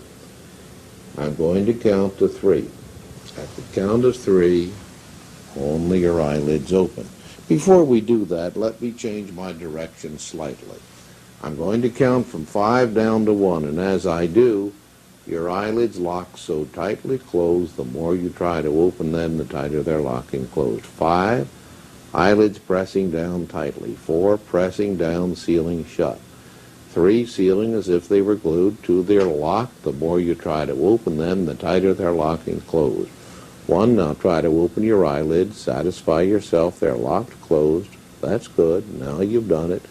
You can relax, let your head drop forward, and go much deeper. And you see how your subconscious mind now is open and highly responsive to good and powerful and positive suggestions, instructions, and directions. I'm going to count from 1 to 3. At the count of 3, only your eyelids open. When your eyelids open, I'll look straight at you and I'll say 2 words. The words are sleep now, and I'll snap my fingers like this. On the finger snap, you'll let your eyelids close down and you'll go deeper in sleep. Even deeper than you are at this very time. At the count of 3, you'll let your eyelids open. I'll look straight at you. I'll say 2 words, sleep now. I'll snap my fingers, and you'll let your eyelids close down, and you'll go deeper in trance, even deeper than you are right now. At the count of 3, then, eyelids open. 1, 2, 3, opening, sleep now. Close them down and go deeper. Each time I say those words, sleep now, and snap my fingers, your eyelids close down, you go deeper into hypnosis. Again at the count of 3. 1, 2, 3, opening, sleep now. Close them down and go deeper. That's good. That will always be your signal. When I say those words, sleep now, and snap my fingers, your eyelids close down, you go deeper in sleep. I'm going to pull you slightly here on the right side. Let your right foot take a half step forward. That's good. Again at the count of 3, only your eyelids open. I'll say those words, sleep now, and snap my fingers, and your eyelids close down, you go deeper in sleep again. 1, 2, 3, opening, sleep now. Close them down and go deeper. Each time I say those words, sleep now, and snap my fingers, your eyelids close down, you go deeper in sleep. Again, 1, 2, 3, opening, sleep now. Again, 1, 2, 3, opening, sleep now. And again, 1, 2, 3, opening, sleep now. That's good. And again, 1, 2, 3, opening, sleep now. You're beginning to understand the nature of response. And now, I'm going to ask you to take 2 steps backward until you feel the edge of the chair against the back of your legs. Do it now. That's fine. Now prepare to sit. That's good. And now you're comfortable in the chair. Let your arms grow limp, just like a rag doll. I'm going to raise your right arm, and I will raise it by grasping your thumb. As I raise your arm, let all of the weight of your hand and arm limply hang between my fingers. Then when I drop it, let it drop like a wet rag dropping to the floor, a wet washcloth just plopping to the floor. All right, I'm grasping your thumb. Now I'm lifting your arm. That's fine. As I drop it, let it fall just like a wet washcloth falls to the floor. And when it touches your body, send a wave of relaxation from the top of your head all the way down to the very tip of your toes. And when you do that, you'll double your present level of relaxation. That's fine. Drop it down and send that wave of relaxation from the top of your head to the very tip of your toes. I'm going to raise your left hand and arm in the same way, and once again by grasping your thumb. Let all of the weight hang limply between my fingers, all of the weight of your hand and arm. And when I drop it, send another wave of relaxation from the top of your head to the tip of your toes. Let it drop like a wet washcloth dropping to the floor. Now send that wave of relaxation all the way down to the very tip of your toes. Now you've relaxed your body. I'm going to show you how to relax your mind. In a moment, I will tap your forehead. When I do, I want you to begin counting backward aloud in this manner. You will count 100 and then say, deeper asleep. 99, deeper asleep. After counting just a very few numbers, you will find that the numbers begin drifting into the distance. In fact, by the time you reach 98, or perhaps you'll even get down to 97, you'll find you've relaxed those numbers right out of your mind. Just as you've relaxed your body, you'll find that you have relaxed your mind. All right, get ready now. When I tap your forehead, begin counting from 100 backward, saying the words deeper asleep after each number you count. Begin counting. 100, That's fine. deeper sleep. Good. 99, Good. deeper sleep. Let them start fading now. 98, deeper sleep. Now you've got to let them fade farther. No, none there. None there. That's right. They just faded away, and you relax them right out of your mind. Now I'm going to teach you how to hypnotize yourself. From this time forward, whenever you wish to hypnotize yourself, all that's necessary for you to do, you can sit in a comfortable chair as you are right now. Or you can lie down on a couch or on a bed. Those are the two best places. And of course, you will never consider doing this in a moving vehicle because that's stupidity. And we know that you're a very bright person. Now, when I count to 3, I want you to let your eyelids open, but to remain deeply relaxed. Fix your eyes out on a spot in your range of vision. Stare at that spot without moving a muscle. Then I will ask you to take 3 deep breaths. And each time you exhale, I will say the words, sleep now. On or before the 3rd time that you say the words, sleep now, let your eyelids close down and go deeper into hypnosis. Even deeper than you are right now. All right, when I count to 3, let your eyelids open, ready for my further instruction. looking straight ahead at a spot in your field of vision and staring right at that spot. 1, 2, 3.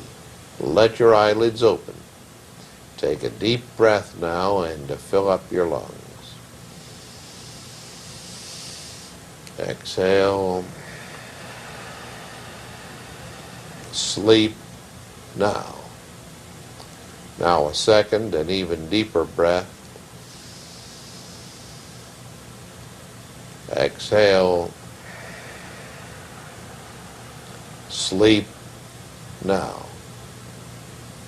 And now a third deep breath. Exhale. Sleep now. Now let your eyelids close down as a wave of heavy relaxation moves all across your body. Your rate of respiration is slowing. You're feeling so calm and so relaxed. Now each time that you use this method for easy relaxation, you relax more quickly, more fully, more deeply, and more easily. And you enjoy it more completely. Again, at the count of 3, only your eyelids open, waiting for my further instructions. 1, 2, 3. Let your eyelids open. Pick out a spot in your field of vision. Stare at that spot. Take your first deep breath. Exhale. Sleep now. Now a second and even deeper breath. Exhale. Sleep now. And now a third deep breath. Exhale. Sleep now. Let your eyelids close down and go deeper in sleep. Each time that you use this method for entering trance, you let go more fully, more quickly, more deeply, and more easily. And each day in your daily life, you begin to become more and more aware of the full, powerful, positive, and creative expressions of your own good and beneficial suggestions and affirmations. Again, at the count of 3, let your eyelids open, but this time after your eyelids open, I'm simply going to say the word go. When you hear the word go, that will be your signal to begin by taking 3 deep breaths. Each time you exhale, you will say aloud the words, sleep now. On or before the 3rd time that you say those words, you let your eyelids close down and you go deeper into hypnosis. All right? I'll count to 3. I'll say the word go. That's your signal to begin without further instructions from me. 1, 2, 3, go.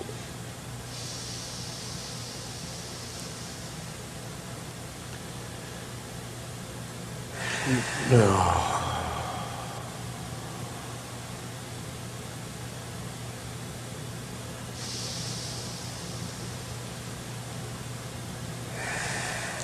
Sleep now.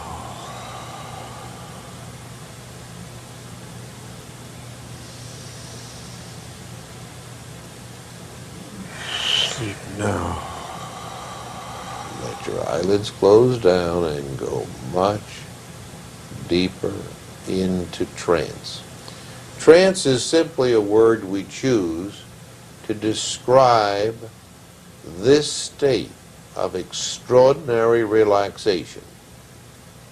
Mental, physical, emotional, psychic relaxation that allows a spiritual grace to come upon you.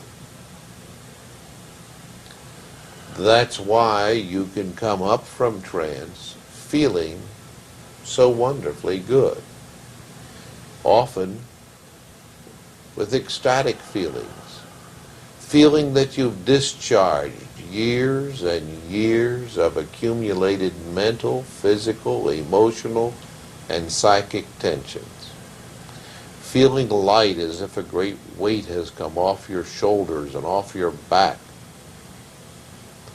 Once again, I'll count to the 3, I'll say the word go, and this time, that will be your signal to take 3 deep breaths, and each time you exhale, you will simply say mentally the words, sleep now. It's not necessary for you to say them aloud.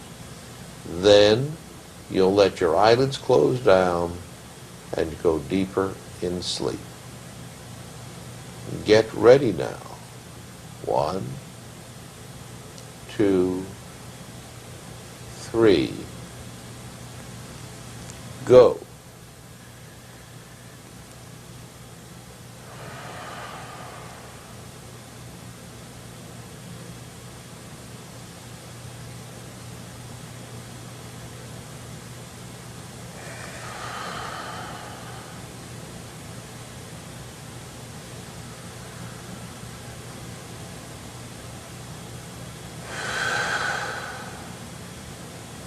Eyelids close down and go deeper in sleep.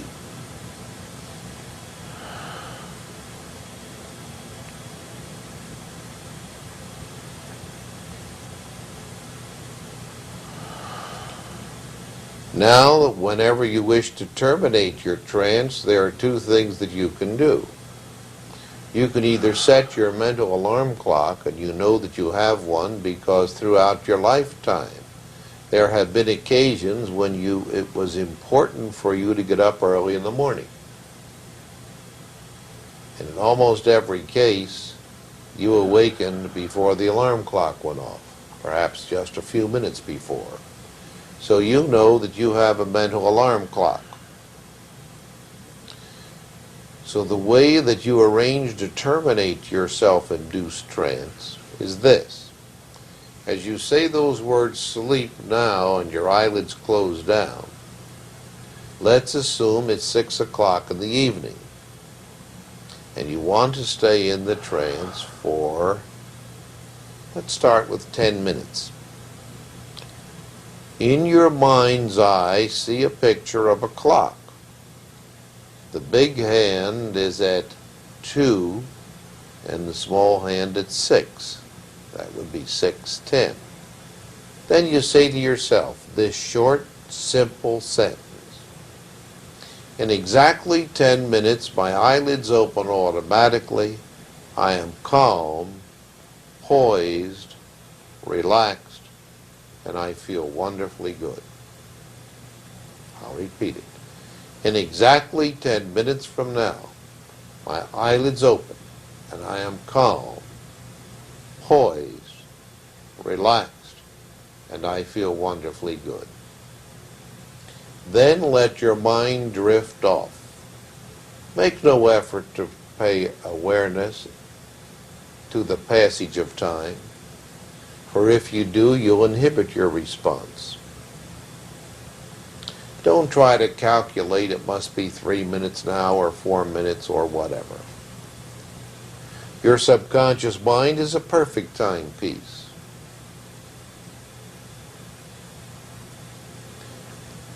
Students report that at the end of the 10 minutes, their subconscious awakens them in a variety of ways. Some report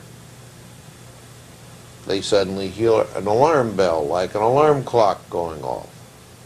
Others report, and the greatest number report, that their eyelids just pop open.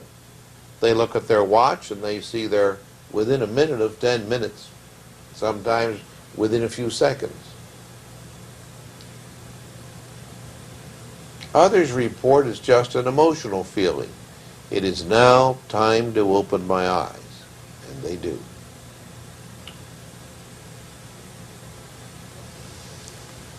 Now, the second way that you can terminate your trance, if you have a period where you're feeling aware and you recognize, well, now I'm in a trance and I think I want to come out of it, you simply count from 1 to 5 upward. Now, never use your 1 to 5 count for any other purpose than this.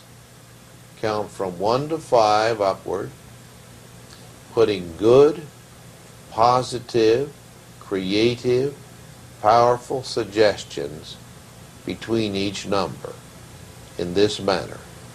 1, slowly, calmly, easily and gently, returning to your full awareness once again.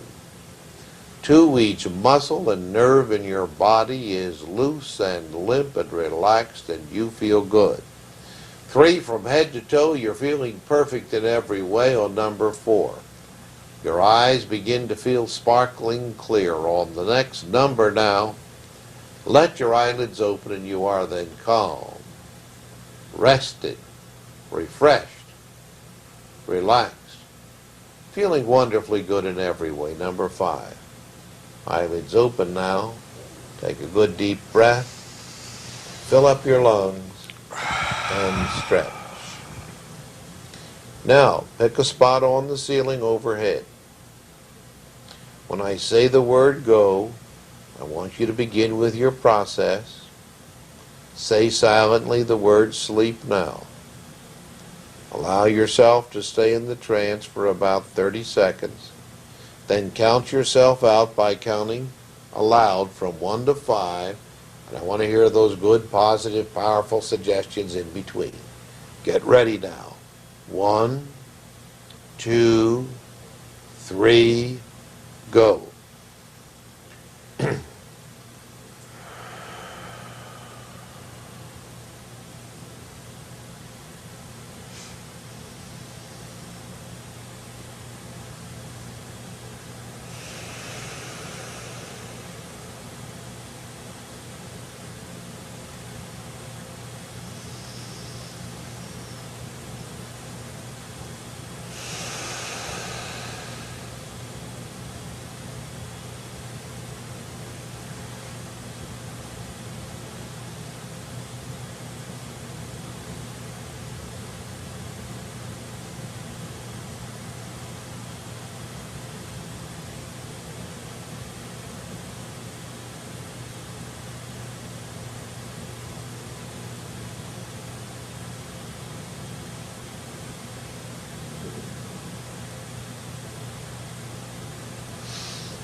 One, calm, relaxed,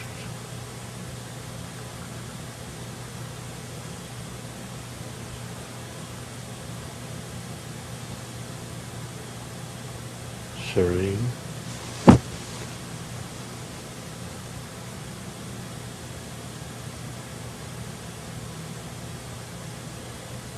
2,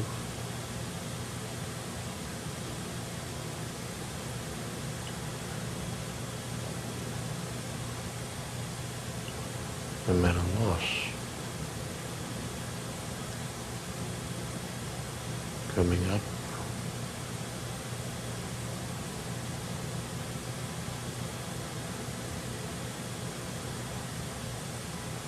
3.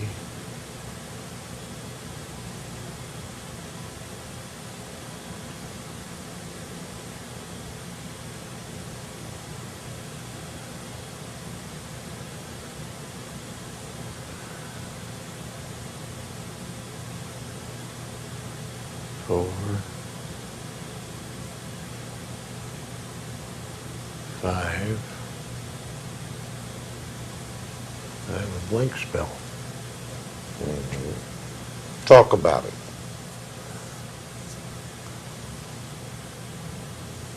I could hear your voice on 1, and at the second word, I just went blank. You mean counting you up and out? Counting up and out, right. Mhm. Just like a wall came down. All right. Let's do this again now. Fix your eyes up at a spot on the ceiling. Go.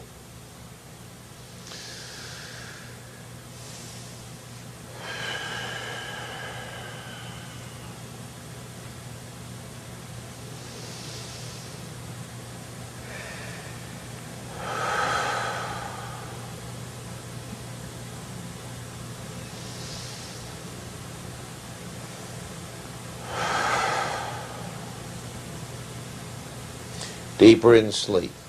Now, before you decide to bring yourself out, I'm going to help you to understand perhaps some things that you've had difficulty understanding.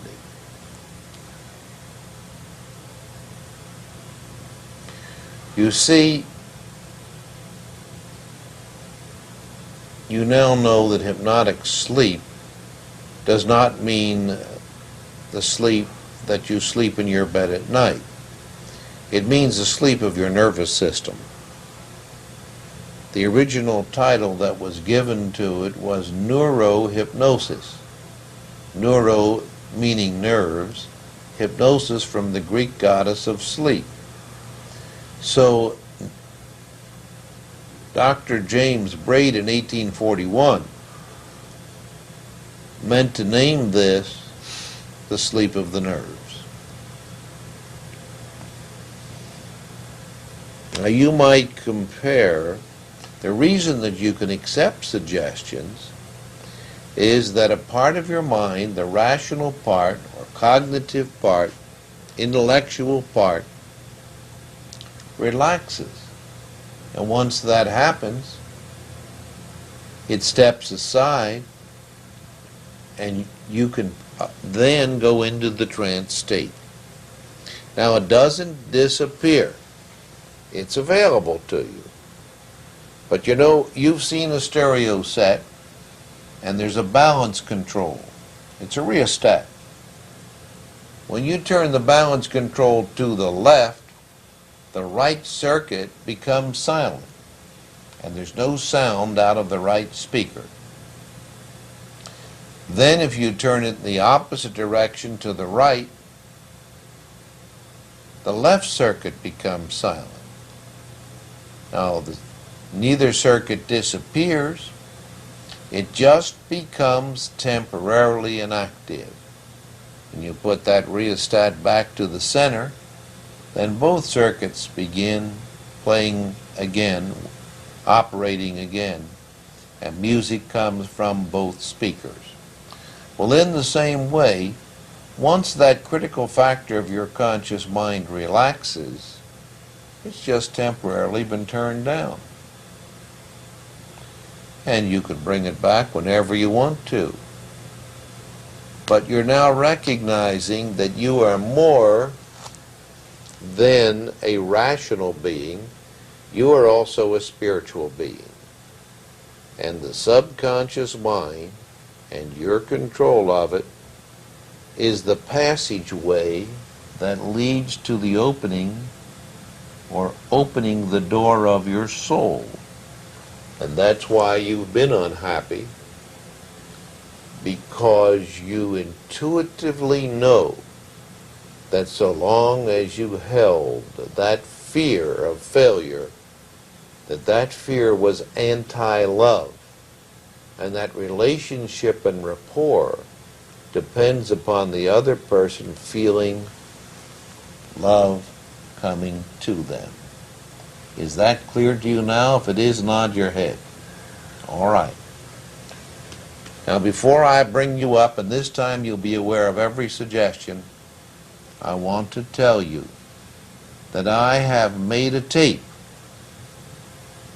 There are many hypnotists around the world who make recording tapes.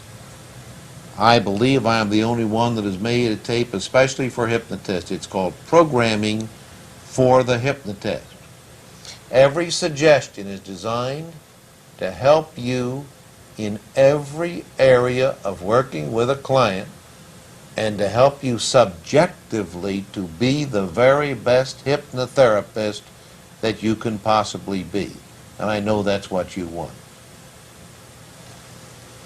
Before I bring you up, is there anything further you want to say to me or ask me or tell me? This is the greatest feeling. Wonderful. Quickly now, who do I remind you of? You have a semblance of my uncle.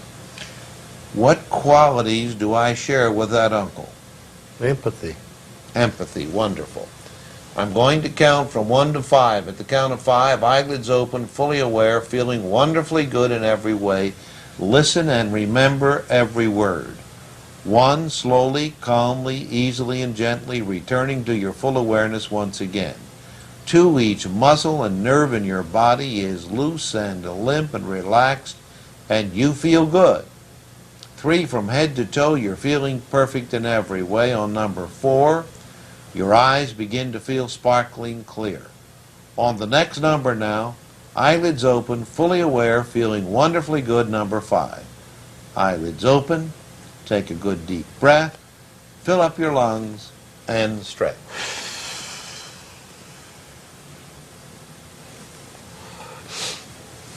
You kind of surprised yourself, didn't you? Oh, God, did I ever. I think that you were ready. Where has it been all this time? Your disbelief in it, which probably goes way back somewhere into your childhood, it's been dispelled. There's been holes punched in that curtain of illusion and delusion, and you're beginning to see the truth about yourself. Somewhere along the line I heard my mother saying, "You're no good and you never will be." How old are you now? 72 going on 73. Yeah. Well, you know the child of 3 or 4 or 5 or 6 has no way of defending themselves against that suggestion. Is that an appropriate way for a man of 72 who has been law-abiding, who has attempted to do the right thing all throughout his life, even when he failed to do it? Is that any way for a mature man to behave?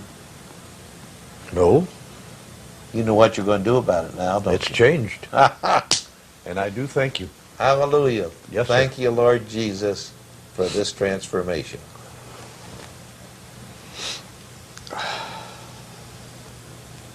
I just feel so good. What a great feeling. I have nothing to say except God bless you all. Until I see you again, this is Gil Бойn.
The process of change is really a mystery. Very little is known about change.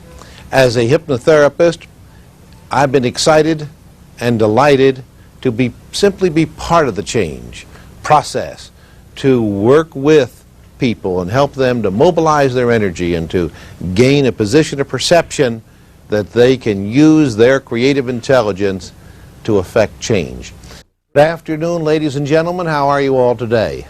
Wonderful. How are you? Well, I'm wonderful, and thank you. And this is an exciting moment. It's exciting for you, I know, because you've used your power of decision, you've overcome the natural tendency to procrastinate, and you've decided to explore your potential for change. It's exciting for me because this is what I most enjoy doing. As I said a moment ago, the excitement, the thrilling possibilities that exist for me as being part of the process of change always bring me to a wonderful pitch of excitement. And beyond that, some of my very best friends, people I've known for many years now, are people I met in just this way in the beginning of a new class. And I hear people say, I've lost my confidence, I never had any confidence, I need to gain confidence, and all of those statements are false. You see, you came into this world with great confidence. You had a lot of equipment, and when you wanted something, if your diaper were wet or you were hungry, you made a loud noise till someone came and took care of it. And interestingly enough, I'm sure you know people who go through life and never learn any other method for filling their needs. Just keep making a loud noise and hope someone will come and take care of it. That's called manipulating the environment. Perfectly appropriate when you're lying there in the crib because you haven't yet developed the strength and power within yourself to fill your needs in any measure. But every one of you has a great deal of confidence. Because you say to me, I just can't seem to be relaxed when I take an examination. I tense up. The very things I've studied seem to just not be available in my memory. I don't know what it is. And you have great confidence that that's the way you're going to behave when you take an examination. How many of you have said, I have a terrible memory for names and faces? Raise your hand. And you have great confidence in that because you've said it thousands of times. Now I'm going to give you, since this is a college, it's appropriate to give a little quiz, a test. This is multiple choice. Every time you say or think, I have a terrible memory for names or faces, which of the following results take place? One, that the thought or statement tremendously improves your ability to remember names and faces. Two, it doesn't have any effect because it's only words and thoughts, and what do they mean anyway? And three, each time you think, I have a terrible memory for names and faces, it further inhibits your ability to remember names and faces. What's the correct answer? You all get an A in that test. And yet, we all have great confidence that in a meaningful relationship, we're going to be rejected sooner or later because we know beyond a shadow of a doubt that we're unlovable. We know in a given situation we're going to make a fool of ourselves. When I stand in class to recite, I'm going to say the wrong thing and everyone's going to laugh at me. I know that that's so because it happened to me in the second grade. And when the teacher told me to spell cat, I went, ah, and sure enough, everyone laughed. And I've been holding it right here ever since. And I made up my mind that I'm never going to stand up again and give them that chance to humiliate and embarrass me. And so now I'm 22 years old, but I'm still avoiding that speaking to a group, speaking in public. So our concern then is, where is your confidence invested? Because we're going to deal with the liberation of energy and the transformation of energy. We must first liberate it from places where it's crystallized and acting to affect you in a way that causes your behavior to be counterproductive, unsatisfying, frustrating. What is behavior? Well, behavior is simply the expression of energy. For a long time, the scientific view was that the universe was made up of two elements, of matter and energy. And then along came a man, and he said, no, that's not quite the right view, because there is no such thing as matter. There is only energy. His name was Albert Einstein. And what he communicated to us, that although our finite senses might not perceive it, that all objects, material objects, that appear to us to be lacking in energy, if we could penetrate down into the very nucleus of the cells that make up that matter, we would find energy and movement. You met a few moments ago Jack from London, and last Sunday we took Jack down to Southern California's great tourist attraction, Disneyland. And you've all been, I'm sure, to that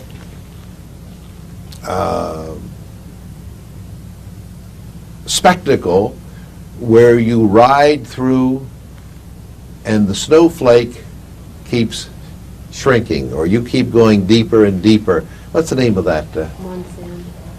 That's the sponsor. All right, you know what I'm talking about. And when Jack came out of there, she said, well, that's really incredible just to think about the fact that there are worlds within worlds within worlds. So energy is the basis for our behavior because we release energy in a specific way in a given situation, and that's our behavior in that situation. Now, much of our behavior is habitual, the habits, so to speak. And that's okay, provided the behavior is satisfying. We get up each morning and we brush our teeth, and that's okay. Back then, as a young child, many times we just wet the brush and hung it up in case Mother would come in and feel it. But now, as adults, we behave as adults because we want to care for our teeth so that we might have them for a longer period of time. So the way we behave in a given situation is what we call the expression of energy. Now, how does that energy acquire its character? In short, what makes us behave in a given situation, in a given way, the same way every time, even though we've come to recognize that that behavior is unsatisfying, non-productive, counterproductive. Here's a man who each year his mother-in-law comes to visit, and about the second day he explodes toward his mother-in-law and kind of tells her off, if you will, and that antagonizes his wife. And so for 2 weeks after the mother-in-law leaves, she doesn't even talk to him, and each year he vows, next year when she comes for her visit, I'm just not going to let her get under my skin. And now she's here, and it's into that second day, and you know what happens. He goes up and spoke again. And he says, why do I let her get to me like that? I know better. I know the price I have to pay. That's compulsive behavior. That's habitual response to a stimulus, whatever it is that he's responding to in that way to his mother-in-law. How does the energy acquire its character that causes him to behave like that instead of in the way that he intellectually determines he would like to behave? Well, from the fixed ideas that are held in the deeper level of the mind, what I refer to as the subconscious mind. Those ideas, fixed ideas, are acquired very early. They don't have to be as a result of a trauma. Quite often, they're simply the interpretation of our experience. And the kind of programming that we get. Example, when a parent says to a child, why are you so bad? That's a question and a statement. You are so bad, tell me why. Well, what's the child's answer? I don't know. That's called an attribution. The parent attributes an innate, states it as an innate characteristic of the child. The parent being the authority figure, how do you argue against that? Now, it may not be, why are you so bad? But as we get into school, it's, why do you always have so much trouble with spelling? Both your father and I have helped you with the spelling. And you just seem to Why do you have so much trouble? Is you have trouble with spelling. Tell me why. And that develops a pattern. And so now people come to me, the hypnotherapist, and they say, one of my problems is I'm the world's worst speller. I've always been a terrible speller. As if somehow, in the divine plan, they were hurled into this world with a little part of their brain that said, bad speller for the rest of their life. You see. And you know that's not the way it occurs. So these fixed ideas give the character to our behavior.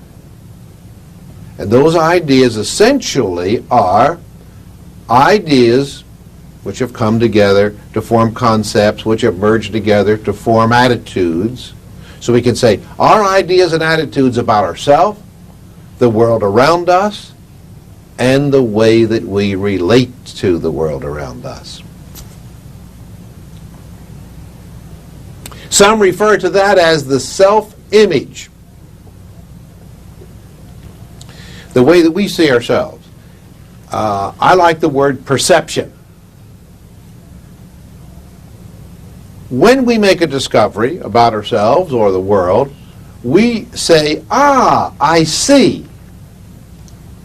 That's perception. That's altered perception. That's a discovery, a mini satori, a small awakening. A great psychologist, the Apostle Paul, said, as a child, I saw through a glass darkly. I thought as a child, I spake as a child. As a man, I see clearly. I put aside childish things. And I interpret that to mean that as my perception is altered, as my awareness increases, I alter, amend, or replace childhood and childish ideas that were appropriate for me then, but are not appropriate for me now. I had a threatening and punitive parent who said, open your mouth and I'll knock you over. So I learned to be passive, or I learned to be defiant. I see with defiance, and now I have to defy all the time, or I have to be passive all the time. That's the belief. It suited the child because to be other than passive and submissive was very threatening. It does not suit the adult because they are exploited. People recognize their unwillingness to assert, to be aggressive, to say, I am not willing to be treated in that manner. The subconscious mind has two major movements. The movement away from pain, that's the strongest movement because it's linked to the survival mechanism, and the movement toward pleasure.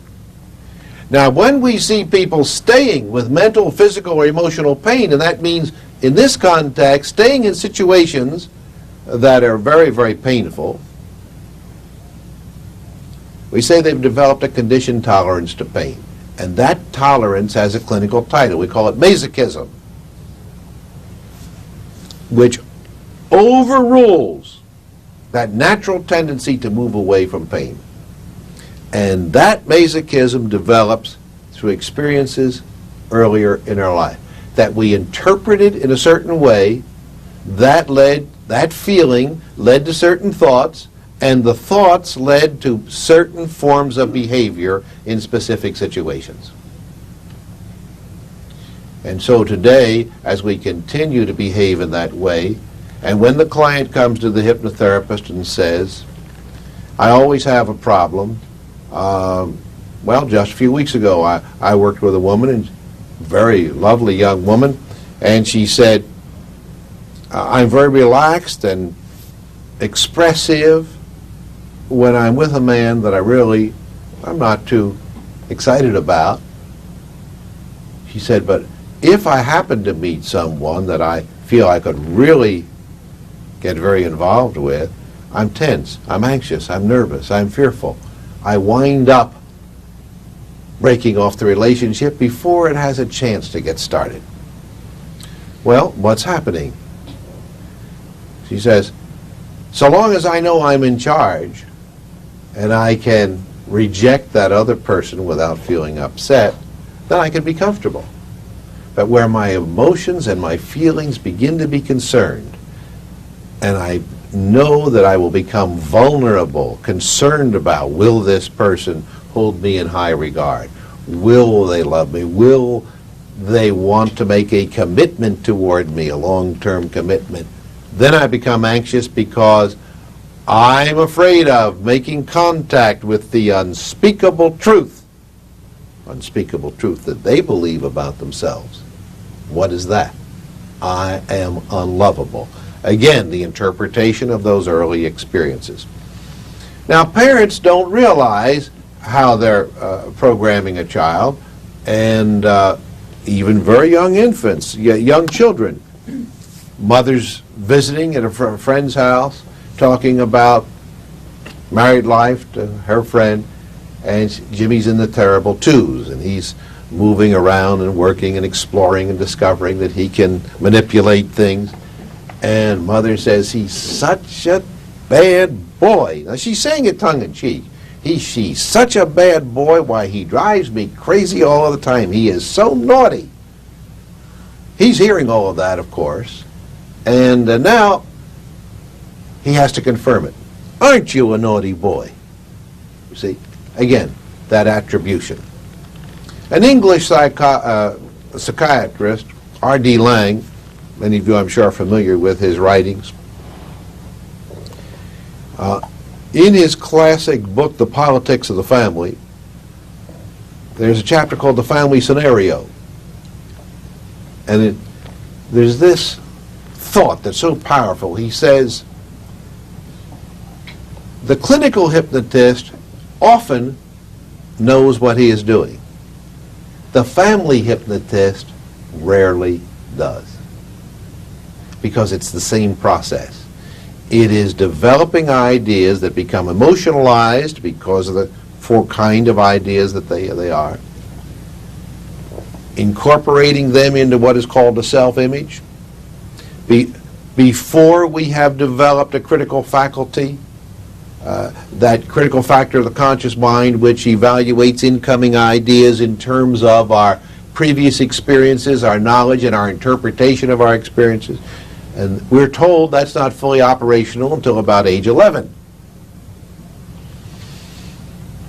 And so before we have a critical faculty to screen these ideas, we're accepting them.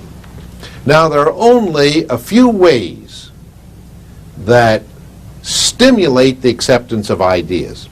Why do we accept some ideas and reject others? Well, here are the principles involved. We're much more likely to accept an idea at a subconscious level and have it become fixed when it's presented by an authority figure. Who's an authority figure? Anyone that we consider to be smarter or more powerful than we are. Doesn't have to be anyone older or better educated. An emotional relationship. That's how friends influence each other. Any idea that's accompanied by strong feeling, emotion, is much more likely to be accepted at a subconscious level. Emotion is to the mind as light is to the camera. It sensitizes and opens up and allows that image to become fixed.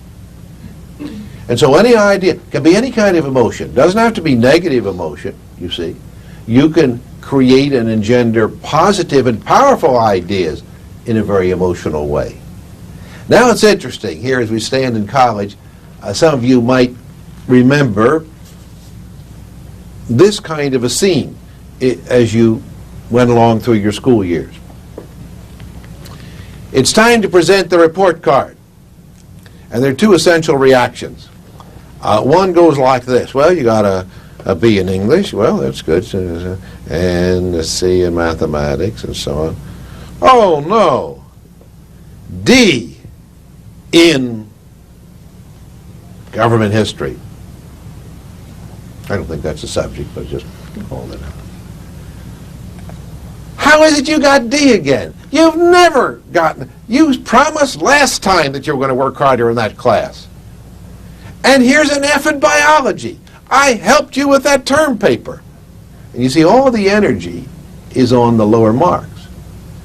Nobody says, wow, you got B again in English. God bless you. I was always so dumb in English, and I'm thrilled and happy and excited to see that you're doing so well. That's grand. You see.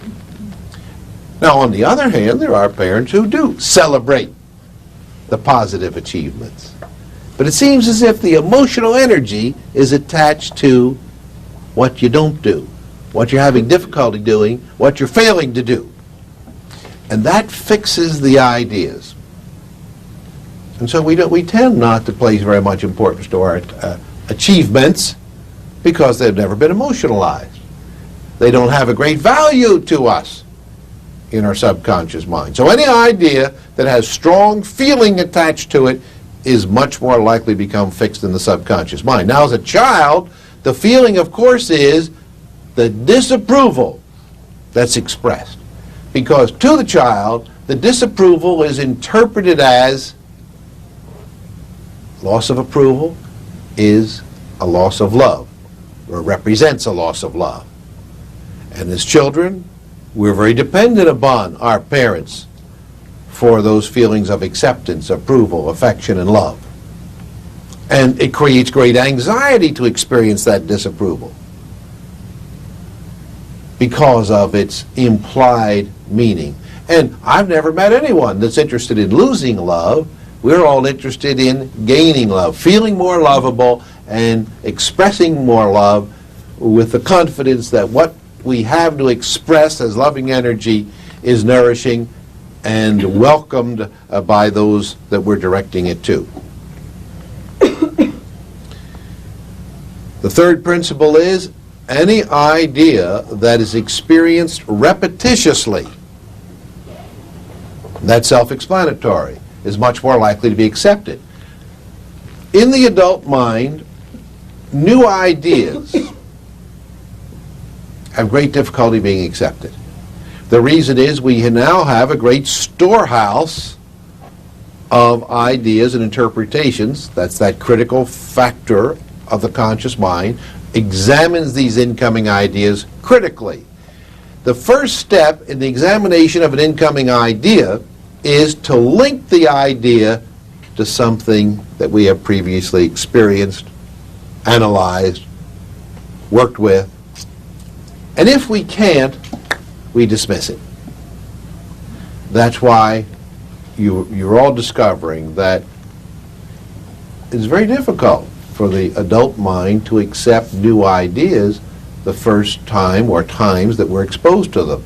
But through the conditioning process of repetition, those ideas lose their newness, we can focus more on them, and we begin to process and accept them. So it's the conditioning factor of repetition.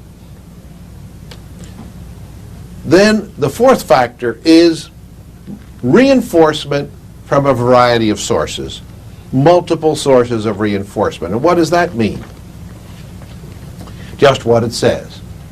If an idea is presented by your parent, reinforced by your friends and your teacher, for example, if you're an honest person and you believe that honesty is the best policy, whether you believe it for whether the basis of your belief is religious or ethical,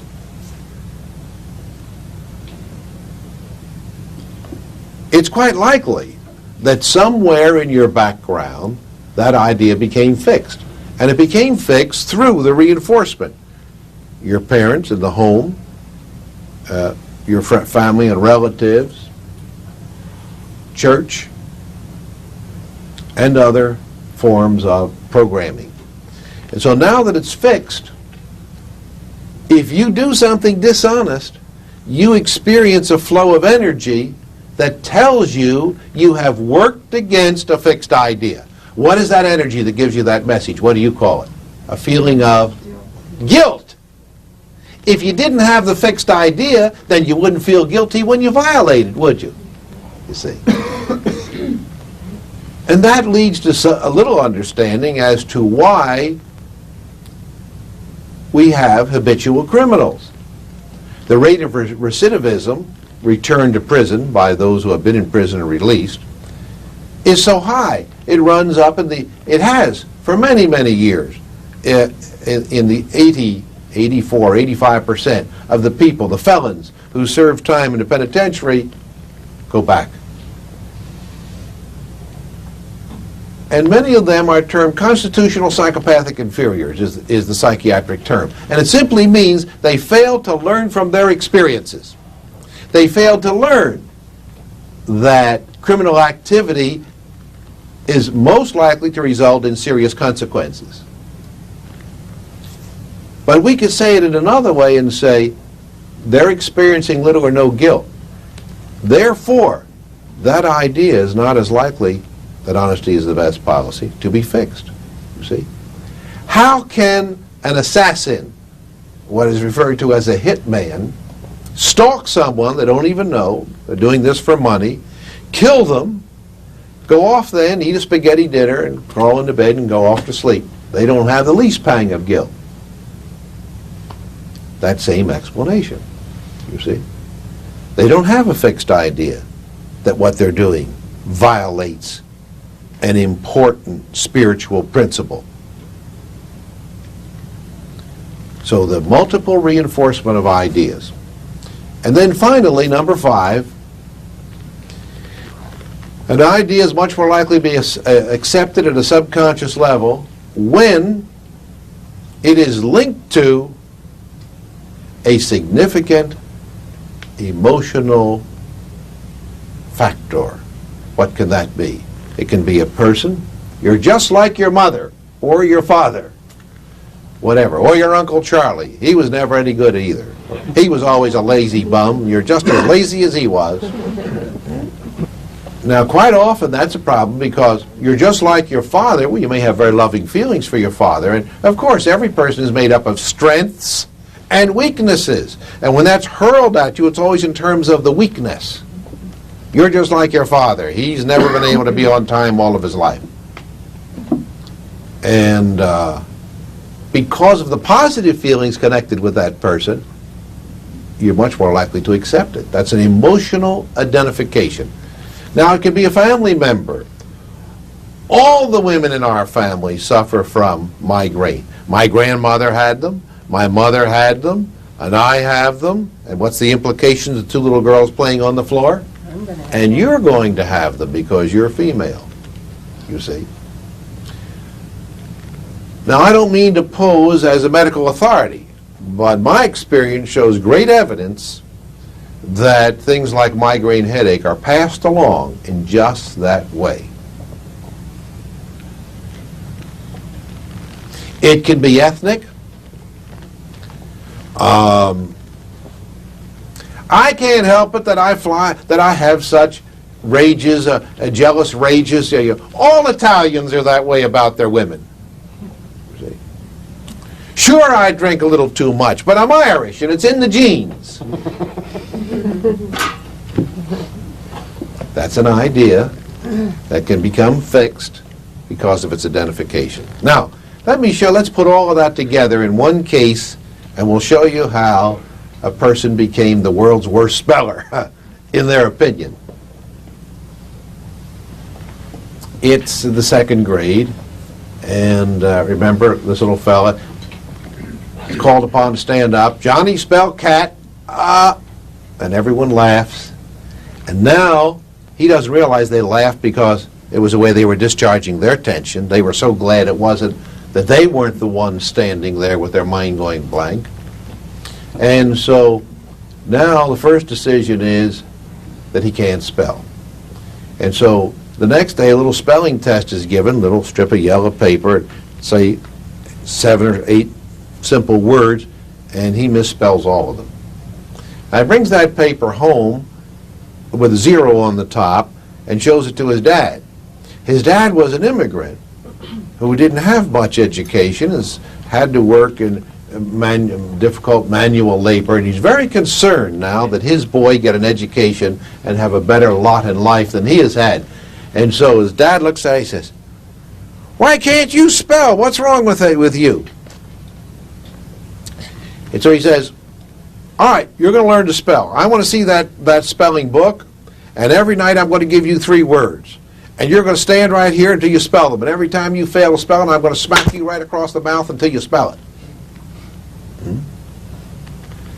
Now, I want you to think about it for just a moment. Here you are, 7, 8 years old, and you're standing there.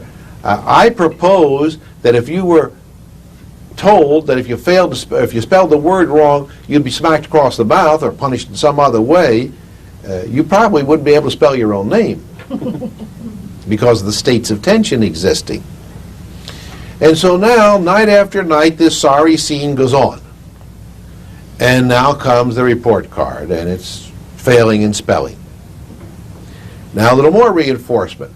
Older brother comes in and says, I don't know why you have such trouble in spelling. I never had any trouble in spelling. Your sister never had any trouble in spelling. So that's a little more reinforcement. Soon, now the teacher's got it too. And you'd be surprised as we do these age regressions in hypnosis to find out how many teachers give the same kind of suggestion. You'd be surprised when I discover how someone just 20 years ago was put in the corner, and since they don't have dunce caps as standard issue anymore, wrap a towel around someone's head and have them sit on a stool in the corner because they failed to spell a word. And so now we have that multiple reinforcement, which is also including the process of repetition. There's a lot of emotion connected from the situation. It's coming from authority figures, family members, and teacher. Now we'll add the final step. One day, mother, who's upset by all of this that's going on, she calls the child into the kitchen and gives him a glass of milk and some cookies and said, don't be too concerned about this. You're just like me. I never could spell either. The process is now complete. And 40 years later, that person will come to me and say, I am the world's worst speller. I have never been able to spell, not from the first day that I started school. And you see how that idea became so fixed. And of course, it's a delusion. This is an important point. Everyone reads the newspaper, except that tiny percentage of illiterates that can't read. Everyone reads books and magazines, and therefore everyone can read. Everyone who can read can spell, can interpret the words. How do we know they can spell? Because they can't. It appears that they can't when they set out to write. Well, because they're photographing the correct spelling of all of the words that they can't spell every time they read a paper, a book, or a magazine, aren't they? Nod your head like that when I ask those questions. Yeah, that lets me know you're listening. So they have a delusion that they can't spell. And as a therapist, it's my job to penetrate that delusion, to poke holes in it, to undermine it until finally they can do what? See clearly. And their perception has been changed. Now, as we go back to behavior, what we're concerned with here is a method or methods to alter, amend, or in many cases to replace existing fixed ideas. Why? It's the underlying fixed ideas that give the character to the energy which is expressed as our behavior. Therefore, if we want to change the behavior, we've got to alter the character of the energy, and we can only do that by altering, amending, or replacing existing fixed ideas. Now, I have spoken to you about the parents in the past. And many of you are prone to look back and say, yeah, that's right.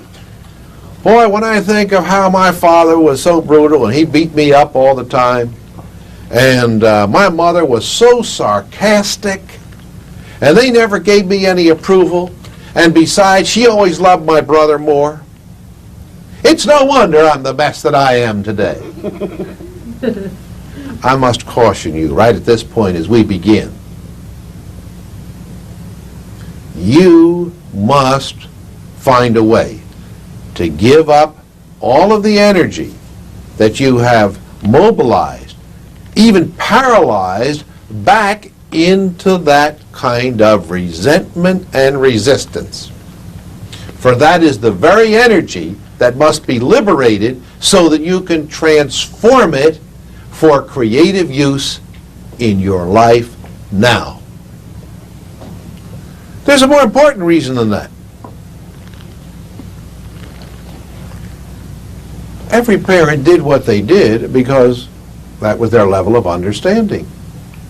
One woman told me recently, a lady who's a very successful publicist in San Francisco came down and she had a lot of problems. She had been married several times and was currently with a man who she said seemed to be a split personality. A part of it was kind of loving, and then this other part that he even called by a different name brutalized her emotionally and so on.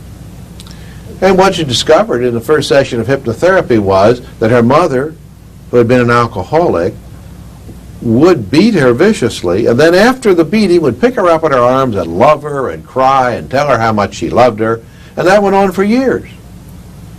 And what became identified in the mind is, if you love me, you'll mistreat me first. You see? That's the connection.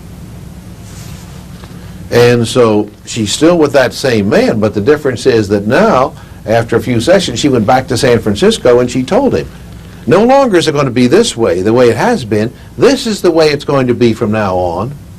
And if you don't like the new way, then you have an option, and I have options.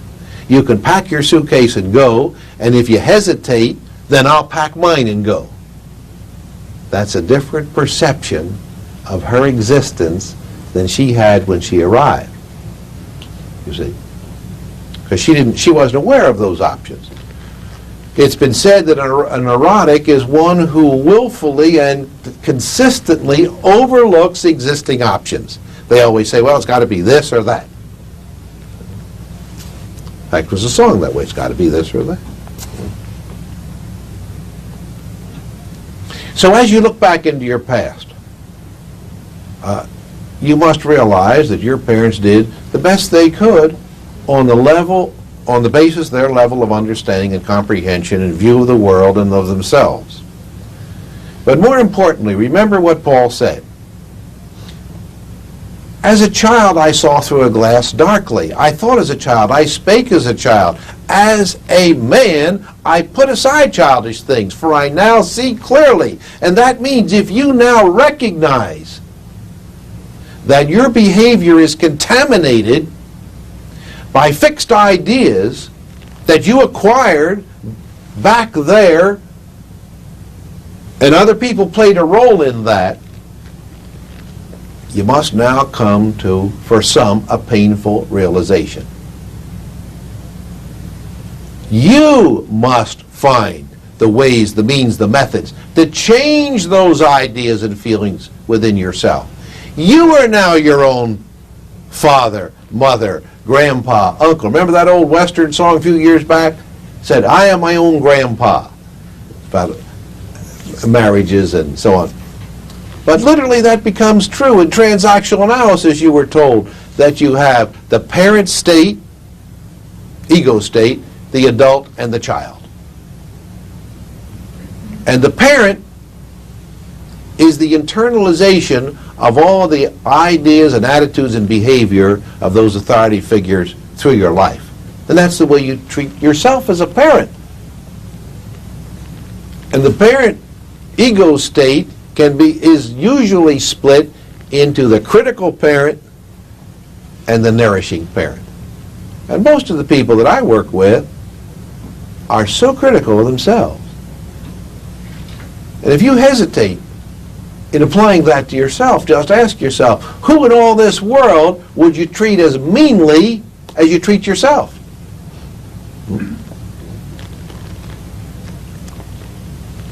So we have to liberate the energy so that we have invested in the past, so that we can use it creatively in the present to move toward our goals, to overcome our problems. Every one of us remembers a time in our past, perhaps when we were very, very young, when we sprang out of bed 5:30 a.m. and our imagination was excited with our plans for all of the things that we were going to do that day. Why, obstacles just didn't exist. Or if in our imagination we thought of them, we swept them away. Now it's true at that early time, we had little awareness of the resistance of life. But we had then what's been called the most precious gift of the mind, a belief in ourselves. And so you never lost that belief. A rule of physics is you can't create energy, nor can you destroy it. It can only be transformed. And that early belief in yourself that made the day glorious has now been transformed into beliefs that make your days miserable. I'm not a good student, I'm not lovable, and on, all the things we've been talking about. So our thrust here for the next 2 days is to help you to learn the principles and methods that you can take control of this energy so that you can begin to channel it so that it works for you more of the time than it works against you. And as you do that, then you'll begin to move closer to that mystical marriage. And what does that mean? It's a metaphysical term. When your conscious intellect, that part of you that knows what's good, right, satisfying, rewarding, fulfilling, and appropriate for you, when that agrees with what you feel like doing, then you're there. Because the key is we spend our lives doing what we feel like doing, whether or not it's the right thing for us to do. And I'm going to give you some time to dwell on that, because at first it sounds much like a paradox.